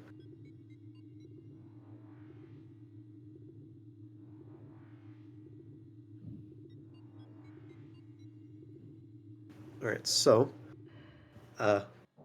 don't blink, but we're about to go out of bounds again. Because the next area that we're going into is the Phendrana Drifts, and that has 2 artifacts that we need to get in order to finish the game, and they are within areas of the map that have dozens and dozens of wave beam doors. First of all, to even get to the elevator to get there, we're going to have to go out of bounds again to get past the wave beam door in this room. Now, there are plenty of methods for going out of bounds.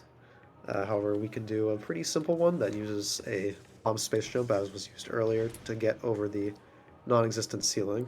Oop, not quite.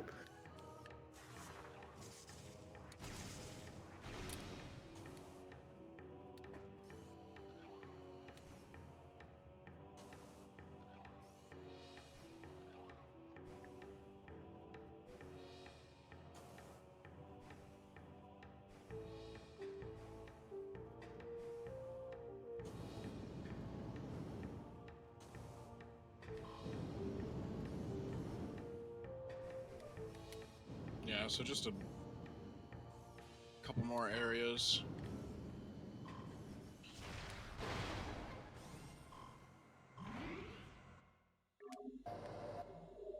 Very nice, very nice.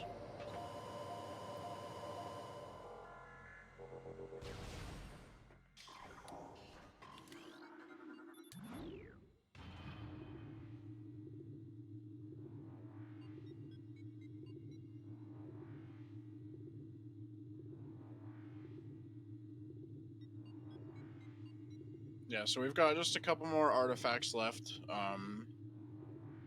which I believe are all in Phendrana Drifts,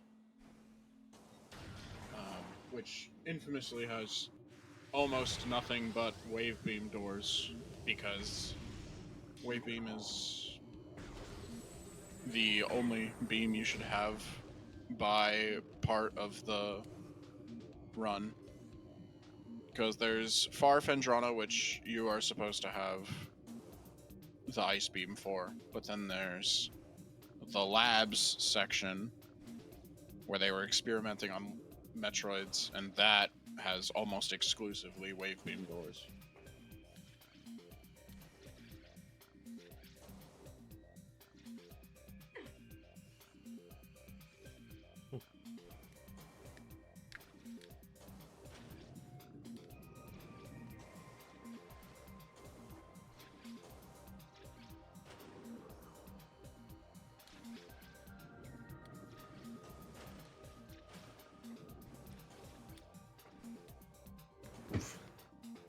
Yeah, so we have to do a lot of convoluted wall crawling to get past all these wave beam doors.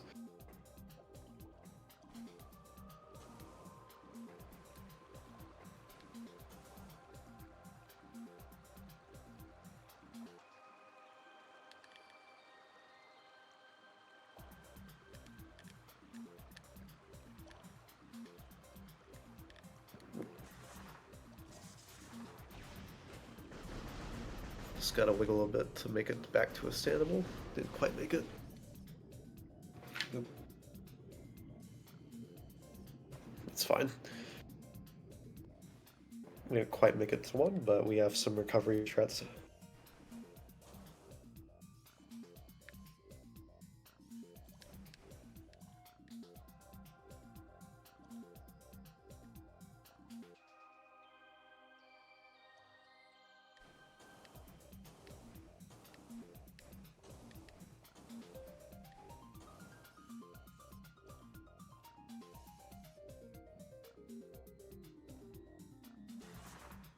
There we go, we Aether jumped all the way up to the top of the box.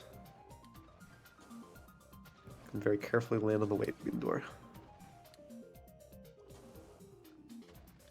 There we go.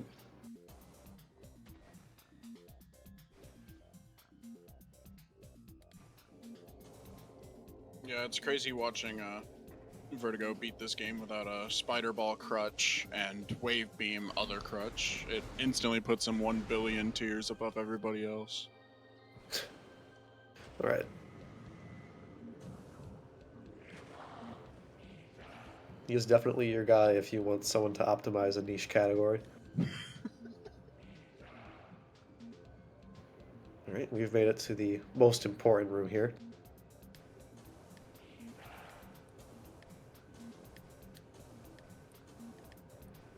Now you can, in theory, get to this room by wall crawling through the rooms via the other path, but it is a lot more finicky. So we do it the other way, which is a lot more consistent. And this room is another room that just doesn't have a ceiling, so we can just kind of fall through and grab one of the artifacts. There's one of the 3 artifacts we're here for.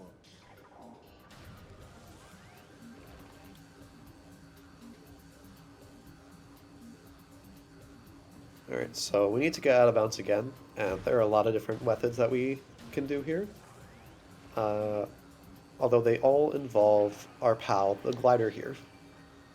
He does move in a set pattern, and we need him to be in a specific spot, and we can use the ice beam to freeze him in place, but he can be a little slippery sometimes.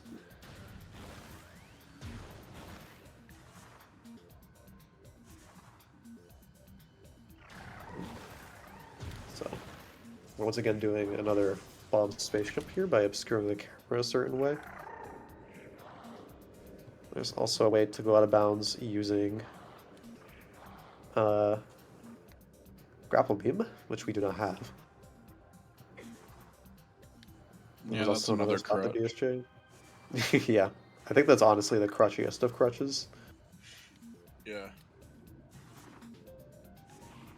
Okay, now that you've made out of bounds, we just need to go all the way back. Ooh, nice, okay. Now standable and touch the low trigger. Now we just need to make it up high enough to land on the door.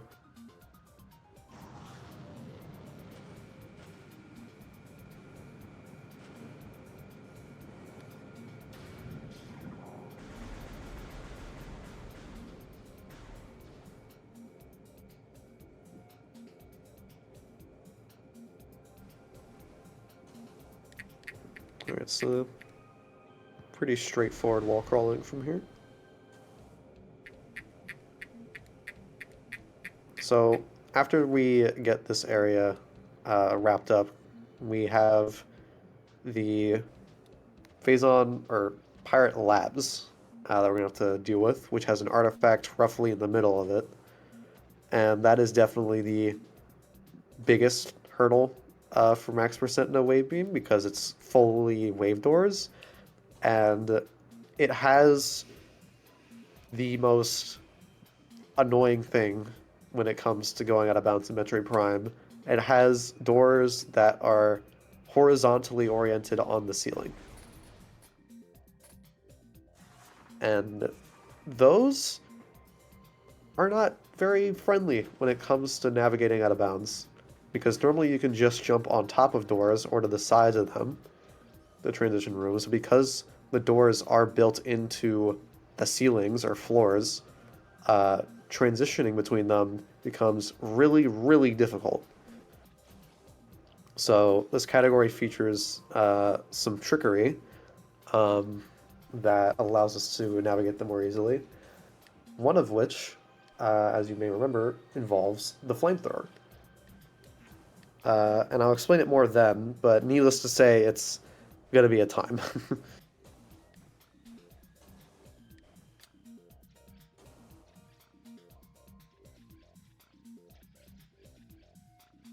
It's a very big room, a lot of aether jumping.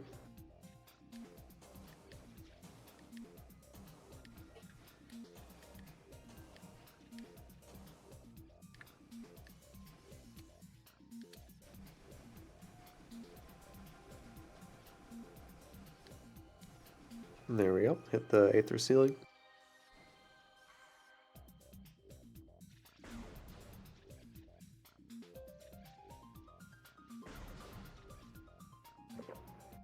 Did fall a little bit, but that's okay.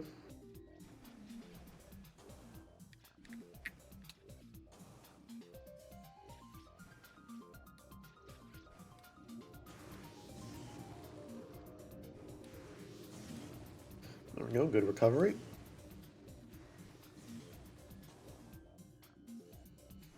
Fortunately, we cannot touch that E-tank from out of bounds. It's just barely stuck inside.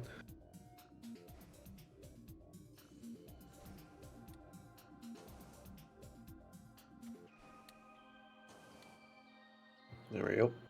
Now, these rooms, they're just morph ball tunnel rooms. However, this collision and terrain in the room go way beyond just the tunnels themselves, which makes the aether box for this room absolutely ginormous. So falling down here means you fall a very long way. Thankfully, though, the tunnels themselves are standable, so you just walk along the top of them to get where you need to be, but we will get stopped eventually, so we're going to need to do some tricky jumps around onto some standable terrain. Nice. Really good. Mistakes there are really, really punishing because of just how enormous those aether boxes are. I wasn't worried. If Vertigo's on the sticks, then it's going to be a good run. Oh, no doubt.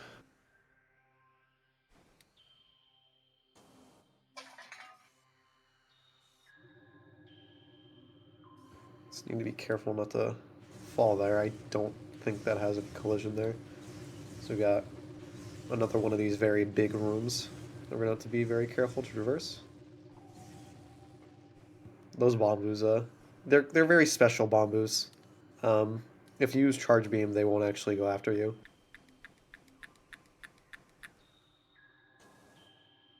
So next, we've got one more room that we're gonna have to navigate through, but that is going to be the next one we can ceiling warp into, because connected to this room is a blue door. So we can do a very nice and easy ceiling warp there to get through. We won't have to worry about wave beam blocking us. Which was also a pretty nice wall crawl. So here we're gonna do a safety save. Because now we've got the big boy wall crawl.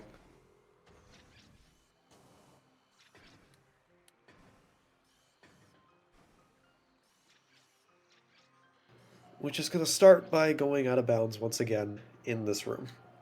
Because as you can see there's a wave door blocking progression into the labs. So we're going to do a combat dash here by locking onto the Shriek Bats with the X-ray visor, because you can't lock onto them normally with just the combat visor. And we're going to make our way over to this wave beam door. This wave beam door, by the way, is very, very, very specific in how you have to transition. So there's some collision on the next of it, and we need to jump in a specific way and morph to fall and get repositioned so that we can transition. Nice, there we go. From there we can do some relatively standard wall crawling. We'll have to wait to get a jump here after floating enough to hit the low trigger.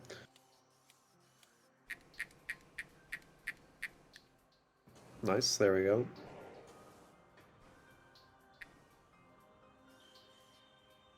One more aether jump to transition this room. We avoid hitting fight trigger that'll reposition us.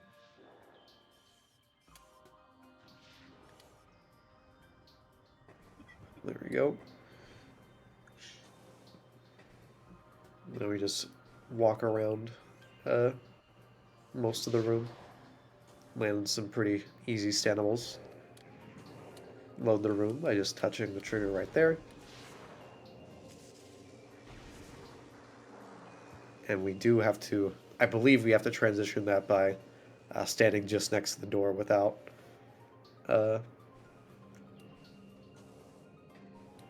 falling in and having it load right next to us. So up here contains the first vertical door. These you can't very easily transition. This one in particular is a monstrosity to do. I think it is doable at what its tasks. So we're going to do something very specific here. We're going to align ourselves in a very particular spot. Vertigo is shooting the power pellets. Because the collision is loaded, this means you can shoot the power beam and you can use the splash effect to figure out where you are. We're going to line ourselves in a very particular spot, get stuck, and start once again gaining infinite speed. Now, infinite speed here, there's a lot going on with this. First thing to keep in mind is that uh, I guess you could say there is a missile in this room. I don't think you can pick it up with infinite Just speed, gonna say quick but that flashing will lights warning. affect it. Quick flashing lights warning. Yeah. If you have epilepsy, I'd close your eyes for a bit, um, or just look away. We'll let you know when you're all good. But what we're gonna take advantage of here is that when you are in infinite speed, you get an effect called light show, and light show isn't a thing if you are still morphed. Uh, there's the flashing stuff. There we go.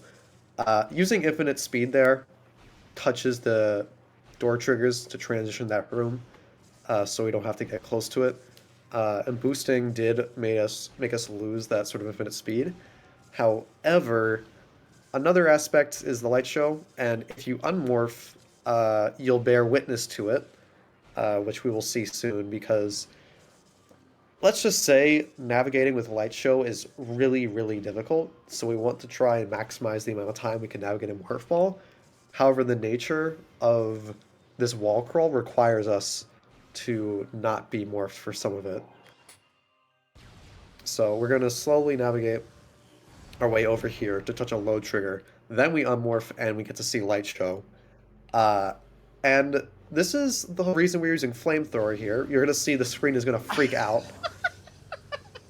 And for those who are looking away for epilepsy, you are all clear now.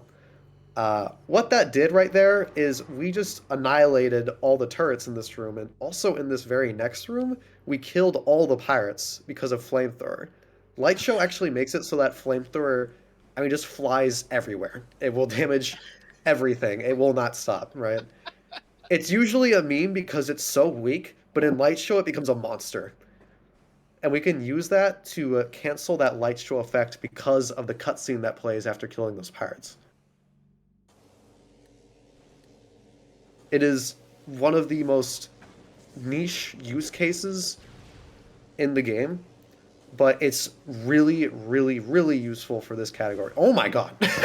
That snow cone! Wow. Okay. We tried to morph there to hit a low trigger, but the snow cone just sent us absolutely flying.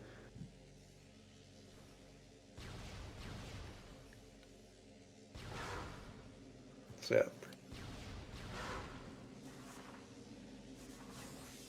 Yeah, get him out of here.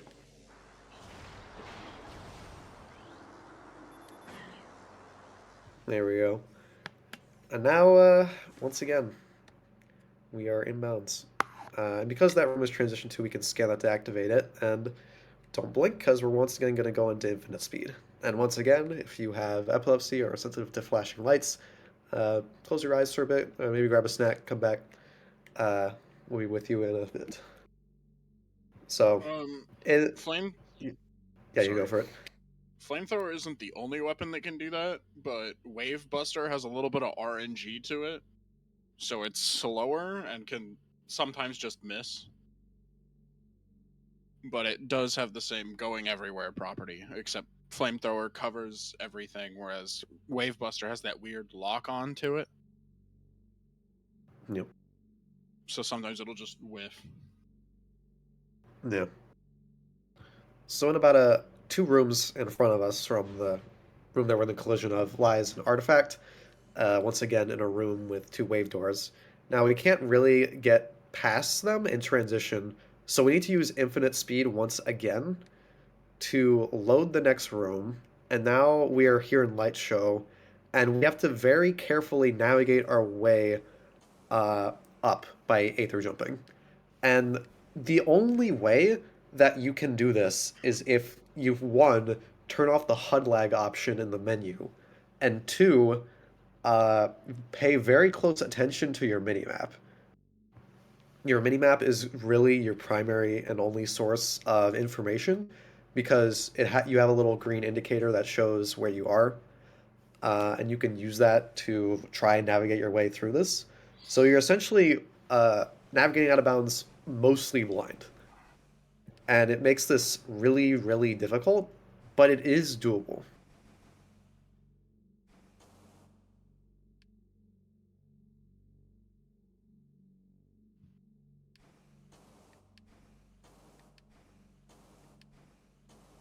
One thing you can obviously use also is sound cues.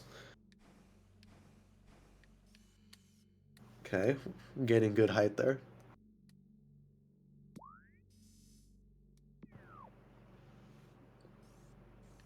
Okay. So we can use the map to align ourselves.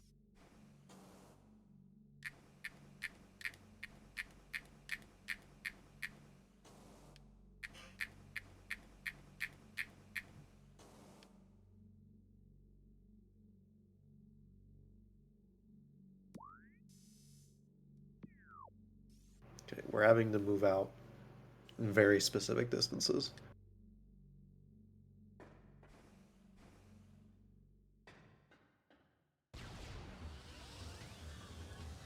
Okay, that looks good. Nice. Okay. We successfully got the height we needed and fell through the non-existent ceiling. Okay, again, please be careful of the flashing lights, but we can once again use flamethrower to annihilate the pirates, including those guys who just kind of keel over and die. Those who are looking away for photosensitivity reasons, you're all good. You're free to come back, tune in. This So yeah. is Metroid Prime for the Nintendo. Yeah, and we successfully make it in. That was a really precise trick, but we pulled it off. So now we can very safely grab this artifact. Yeah, Vertigo makes it look easy, but that's just because he's Vertigo. Vertigo is like the only person who knows how to do this. Because he's 1 billion tiers above everybody else.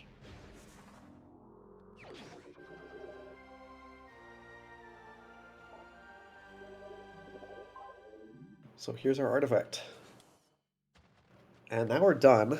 However, we need to get out. So we're going to do some pretty familiar stuff to you all at this point. We're going to go out of bounds again, because there's no ceiling there, and there's a slope that we can use to gain the height to just kind of jump out.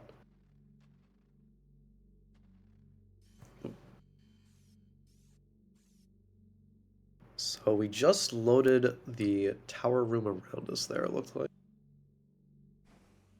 Yeah, I personally watch much more speedruns without used secret worlds because these speedruns are real. So true.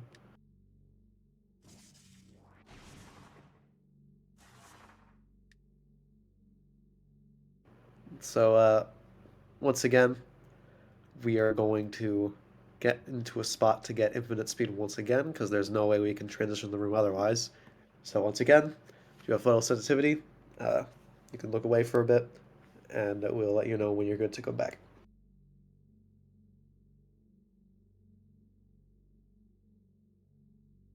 So the primary reason that those doors can't really be transitioned from out of bounds is that, unlike the majority of the doors in this game that are oriented normally, like vertically, those doors have collision on top of them that block you from transitioning from the top.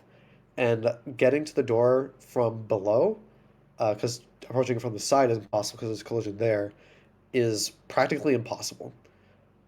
So we use infinite speed here to successfully transition those without actually having to get that close to it. All right, and there we go. It's a bright light. Yes, good idea. We don't speak Japanese, but we're trying to get to the brightness option because infinite speed and the very blue bright light of Skybox of Phendrana Drifts makes it very hard to see, especially because we're trying to get into a specific spot in order to use infinite speed here. It's oh, there we go. Okay. Yeah, okay. And now we're back in light show. So we successfully transitioned the room, and if you notice the brief flash on the screen, if you were able to decipher it from all the other brightness, we activated the hologram at the same time. So it looks, so we're once again going to wall crawl using light show. We need to get to observatory, which is the room with those pirates that we took out before using flamethrower. In order to do that, um, there are a few methods. I think one of them is getting into the room and then navigating your way there. But it looks like we're still out of bounds, I think. It's hard to say.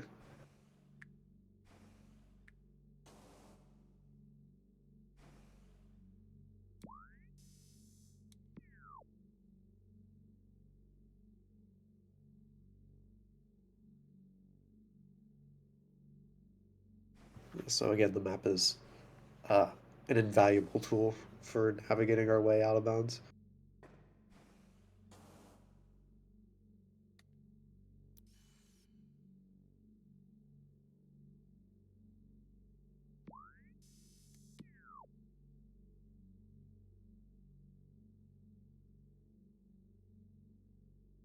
Okay, looks like we're trying to transition the room here. The only source of information we have to rely on here is mainly the mini map.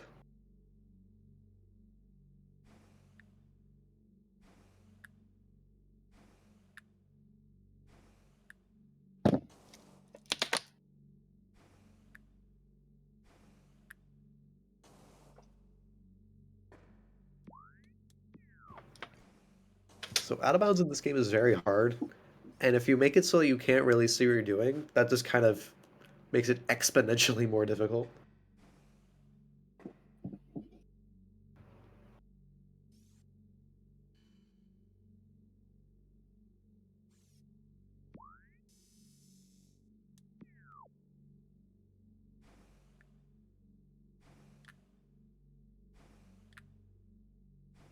So it looks like we're trying to land on the door to transition the room because we didn't quite get the room to load around us, which makes it a bit easier. It is still doable, but it's tricky. There we go, nice. Ooh. And because the because the bambus um, are interacting with the light show, we get this very pretty combination of colors. And this is why we put an epilepsy warning. So now we're trying to hit the load trigger for the next room through all the pretty colors in order to use flamethrower once again to transition to the next room. Nice, we did it. Okay. Those who Nice. are looking away, you are good to come back. So now we are successfully at a light show, and we're able to wall crawl back into observatory. Fun fact about that room, it actually does have a secret world. However, um, I don't think you don't actually really need to use it.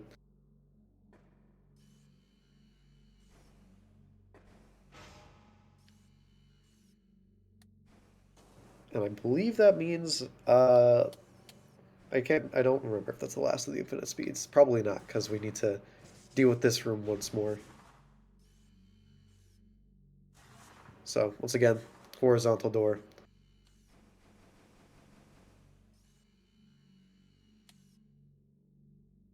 Okay, nice. We hit the low trigger for the next room.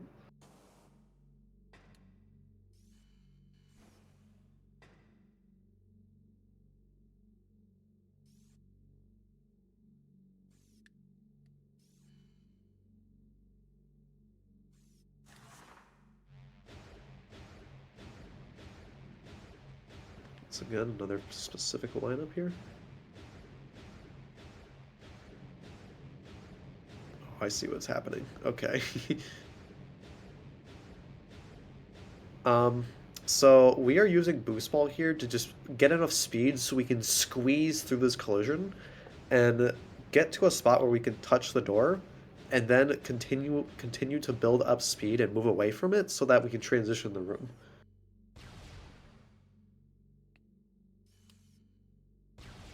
Nope. Okay, we did. Oh my gosh, we got sent really far. We did get that boost through, but we did not manage to touch the trigger in the exact correct way. Thankfully, we didn't get sent too far down, so we can very easily recover this and attempt again.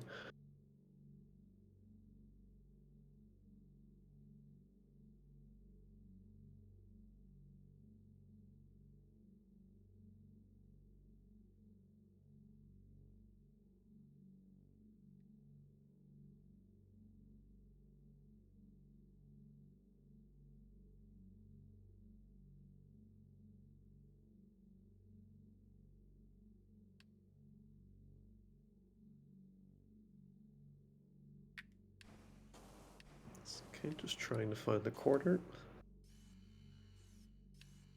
Nice, there we go. Falling only a little bit there. Telltale sign that you found it.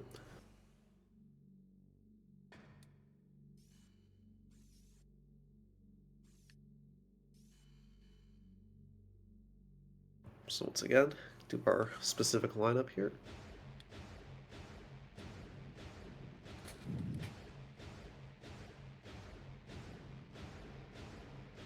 Once again, start boosting. Boosting in specific spots will build up a lot of speed, and it can be very awkward in how it works. It can be dependent on how much you're boosting, the collision around you, very minor differences in what you're touching, minor differences in where you're holding the stick. Nice. Okay, we transitioned the room. That looks good. Oh man, and we got sent far, and we are at a good height. We are good. Nice. Nice.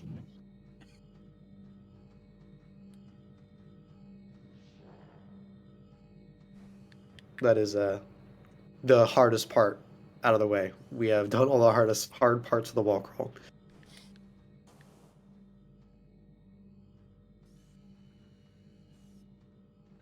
So it's trying to hit the low trigger there.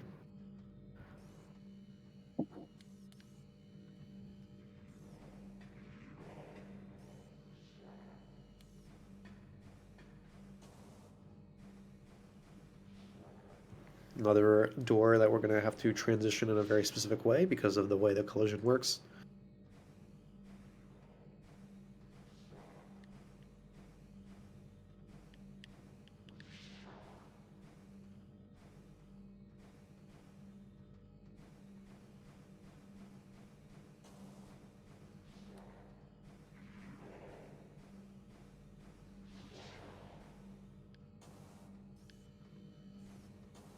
Yeah, this collision does not make it nice for transitioning. There was a setup we had there by loading the room and transitioning it because of the load. We didn't quite get it there, so we're loading the room that we just came from so we can load the room again and reattempt our setup.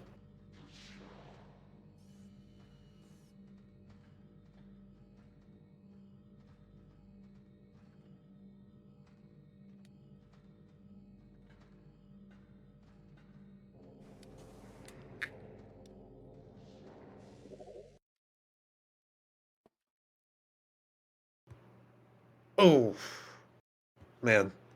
Okay. Uh, yeah, so what happened there was we were inside part of the collision there, and in order to transition it, we had to be sort of inside the collision. And if you're not careful, the game will put you back in bounds because of the nature of the collision. That is unfortunate. Uh, I was really, really close, but thankfully we do have a backup save for just after that wall crawl. Essentially, after that point, we would just return to doing the wall crawl from before, just backwards. And because the um, room from our secret world is more or less uh, relatively easy to navigate, we can just go back in bounds because there is no ceiling and the doors are blue, so we can continue on from there. that would be what would happen. But that was the majority of the wall crawl. And to be honest, it is impressive that it didn't go wrong earlier, because a lot can go wrong in a wall crawl, especially for those parts. Yeah, so after that, that's very unfortunate. very close. It was really, really, really good. Yeah.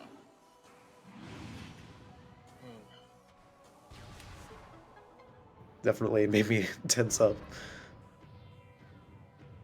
Yeah, that is that is a big Sag moment to. Yeah. Because I think that's basically the last hurdle before. We're Yeah, home free, right? there's only the one more wall crawl that is more straightforward, like much more straightforward than what we had to do before. Yeah. And then that's basically single segment guaranteed. Unfortunate. Yep.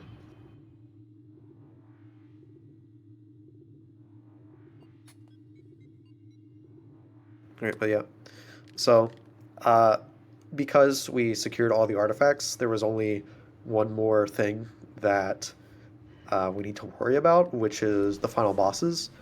Um, the final boss, the Metroid Prime exoskeleton, uh, has a fight mechanic requires you to use every single beam at your disposal, including wave beam.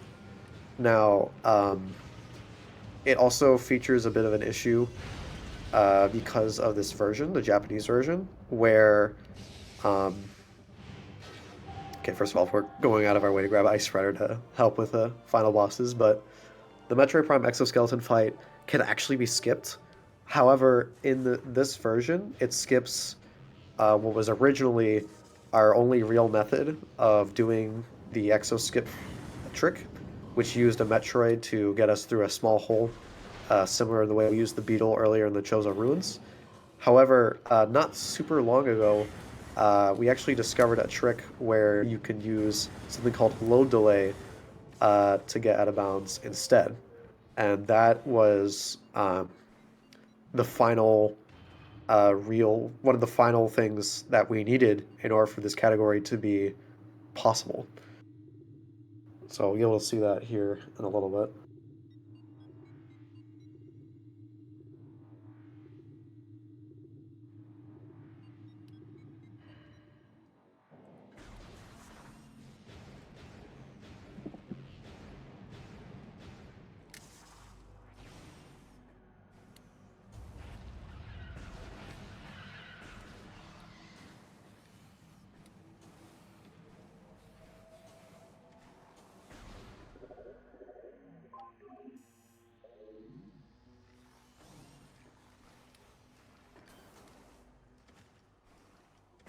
Oh yeah, we can readjust our brightness now that we're not being blinded.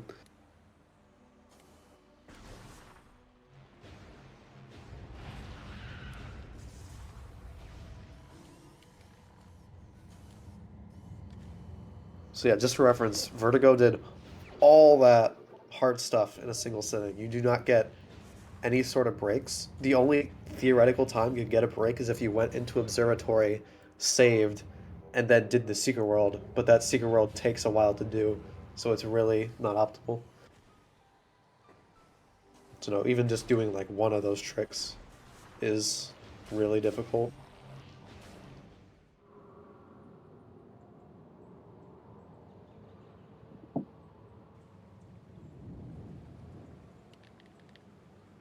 Alright, and now we're on our way to final bosses.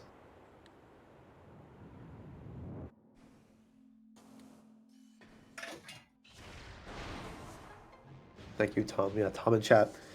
That Secret World is also really random. So, it's just not fun. You try to avoid it.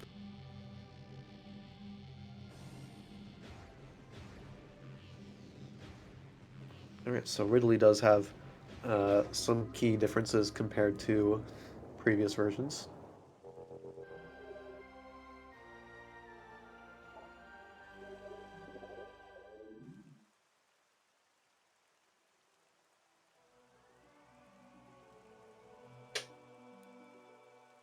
The initial phase is pretty similar to older versions. The only difference is that uh, Ridley um, cannot be flyby skipped, which is a frame perfect trick. Um, and because of that, uh, and you lose maybe like a little bit of time if you weren't going for it. The main differences lie in its ground phase, which is much different compared to the original version. Uh, he has a new attack. It's easier to hit him, but he normally you have to stun him when he opens his mouth by shooting in it. However, they upped the amount of damage you need to deal for him to be stunned in this game, and also up the health of it. So the reason we grabbed Ice Spreader is that it is very, very useful at dispatching Ridley during that phase, which we will see here in a bit.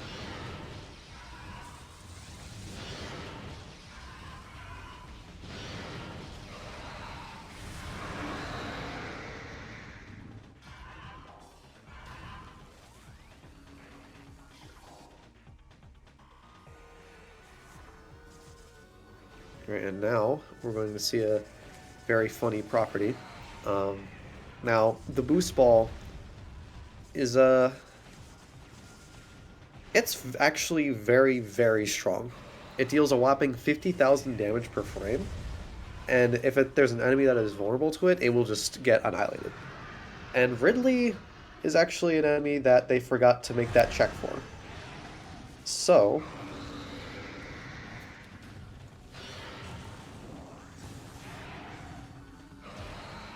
there is only a quarter of Ridley's health left.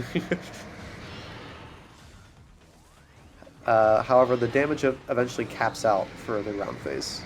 So, we're going to do it the old-fashioned way here. Combining a missile with an Ice Spreader shot is the best way to deal damage here.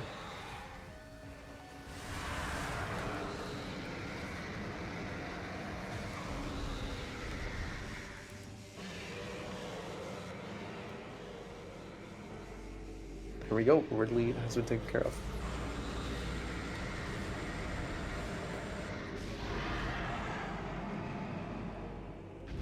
I'm gonna have to take a diff here to be able to skip the EXO cutscene. Yeah, kind of like how Oh, yeah. we mentioned at the beginning of the run where we were in the death screen. Since he had to reset, he's no longer in that post-death state where he can skip cutscenes. So he's gonna have to save an impact crater and then start the EXO fight and then take a death so that he can skip the cutscene. Yeah. It makes doing this category single segment really, really annoying.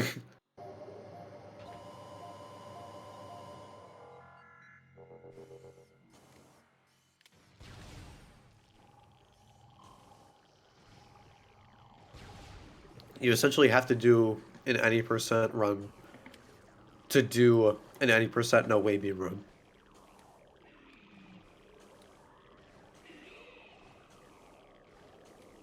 And if you mess up, you just gotta hope you're in a place where you can die.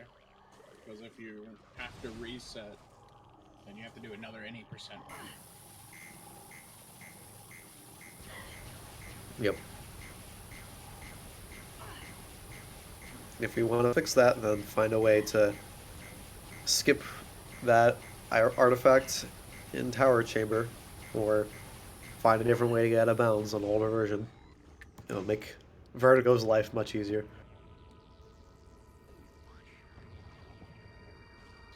Yeah, so we're just gonna start this cutscene, then take a very quick death.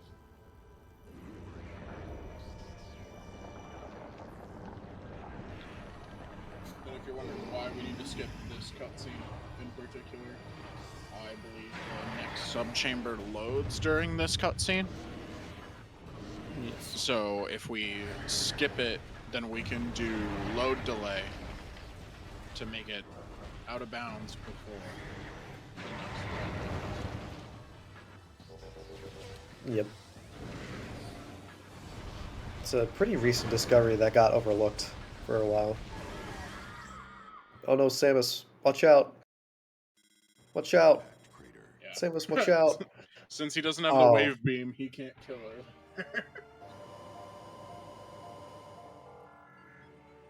Yeah, so the trick to getting out of bounds is that normally when you skip that cutscene, it just goes into a black screen until the next room loads. However, what was recently found is that if you transition back to the other room and then quickly transition back, then skip the cutscene, that black screen gets skipped and the room does not load and you gain control. And if we combine that with an already known trick called load delay, where if you open the map repeatedly, it will prevent the room from loading or delay it. And we can use the period of time between the map closing and opening to very slowly and carefully navigate our way out of bounds.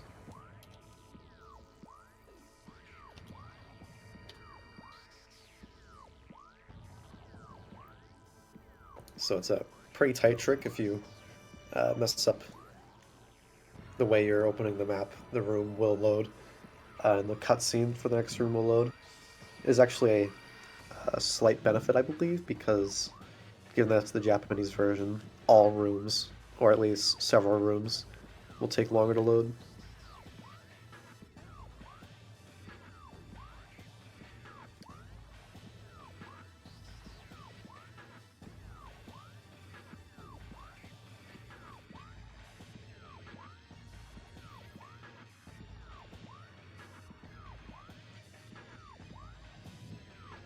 This is Metroid Prime for the Nintendo GameCube.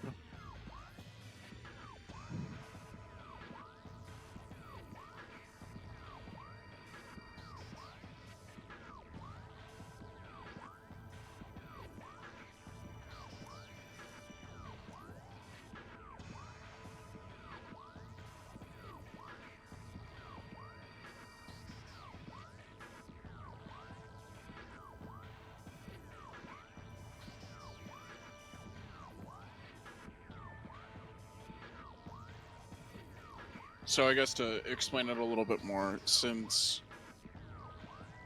for some reason in the Japanese version, even if you save after beating the game, you still can't beat cutscenes unless you've already seen the cutscene in that instance. So, loading from a save, you still haven't seen the cutscene in that instance, so you can't skip it. So if you have to reset in the middle of the run, you lose your ability to skip future cutscenes, which is why you have to do the full run before even starting this and die at the end. Yep.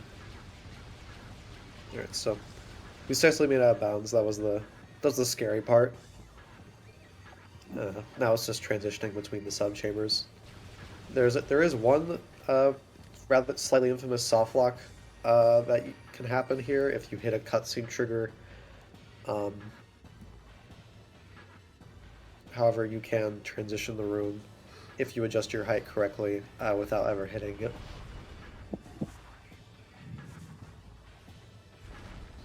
There we go. Nicely done.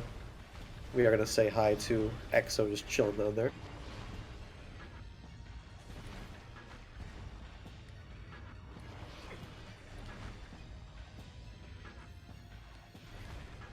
Now we're just falling between where the holes of the sub-chambers would be, transitioning them. They're actually pretty lenient transitions. This is arguably one of the easiest wall crawls that you'll see in this run. You know, this wall crawl is considered pretty hard. You know, just for reference on how hard those previous wall crawls were. There we go, our jump to this final trigger.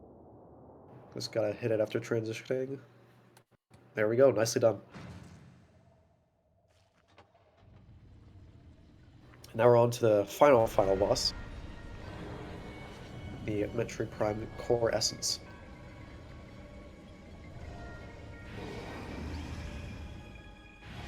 Now, the trick to this fight is that, unlike the exoskeleton where you're swapping beams, this one you're expected to swap visors in order to damage the essence. However, we only have one. The X-ray visor. You were normally supposed to get the thermal visor in the pirate labs, but obviously we couldn't do that because we didn't have wave beam. So we have to do without it. And thankfully, Essence is still damageable. You just can't see her. So it's a little bit annoying, but definitely doable. Now, Essence did get more health in this version, but our strategy to defeat her is still the same. We're going to shoot her with the Phazon beam here that requires the Phazon suit in between her animations. And what this does is it quickly cycles through her animations, and after she goes through a set amount of them, she'll lay another Phazon pool. So if we repeat this, we're able to optimize the damage significantly. It gets trickier here because we have to shoot her without being able to see her.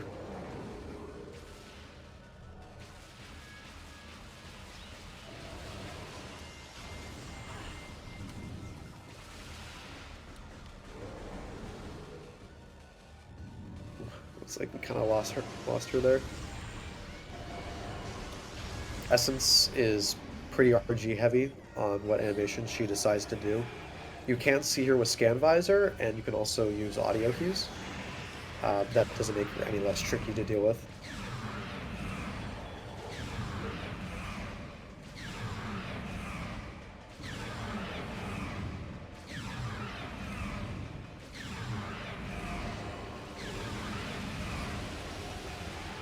Yeah, being able to see her without the thermal visor is in the code, but can't be done for some reason. Here we go. Hello, Hunter Metroid.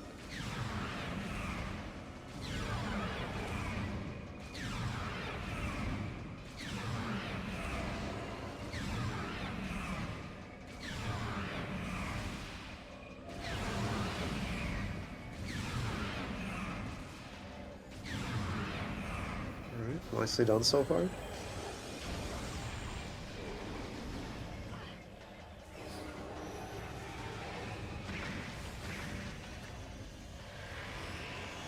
Alright.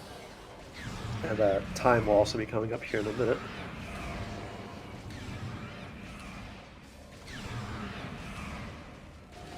Keep doing more of these attack cancels. We can't see her, but looks like we've got her here. You can tell by the particle effects plus the sound cues.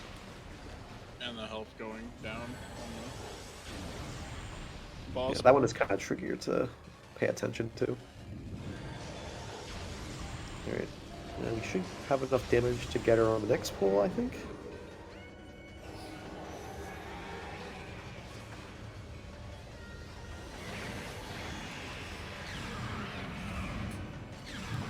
So I'm just going to do another pull. Yep, no.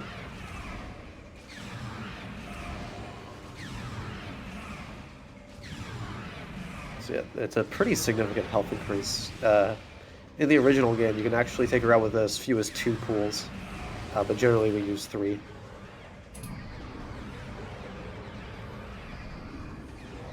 Looks like time. Go coming up. Now, there we go. GG. There we go. Still, really solid, all things considered. The lab section is really, really tough. I mean, I'm happy I got to show off the wall crawl. So. Like, that was Yeah, I that was, really like, wanted to show. it's PG. It's PG. Unfortunate soft lock, but what can you do? Yeah, it was really, You really cannot close. soft lock. And there's no point checking the in-game time here because of just a random safety save that I had. Yeah. Normally our runs and categories are timed using the in-game timer, which is actually accurate to the frame, which is really nice. Accurate to the frame only shows a minute. Yep. Thank you, Metroid Prime. And now a new star shines in the universe. Yeah, that was the run.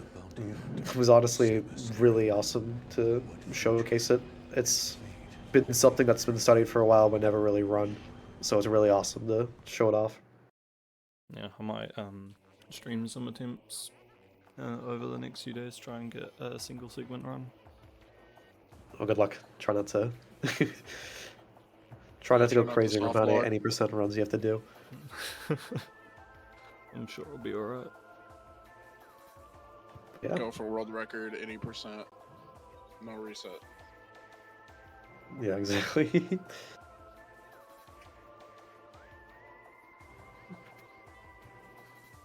But I don't know if there's anything more to say. You can check out Vertigo's stuff on twitch.tv/gvertigo. He does a lot of runs of various categories, and he's quite good at this game.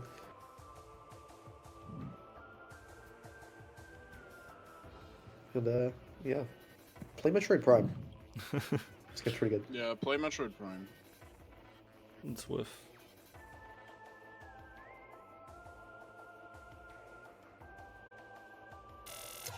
So yeah, I don't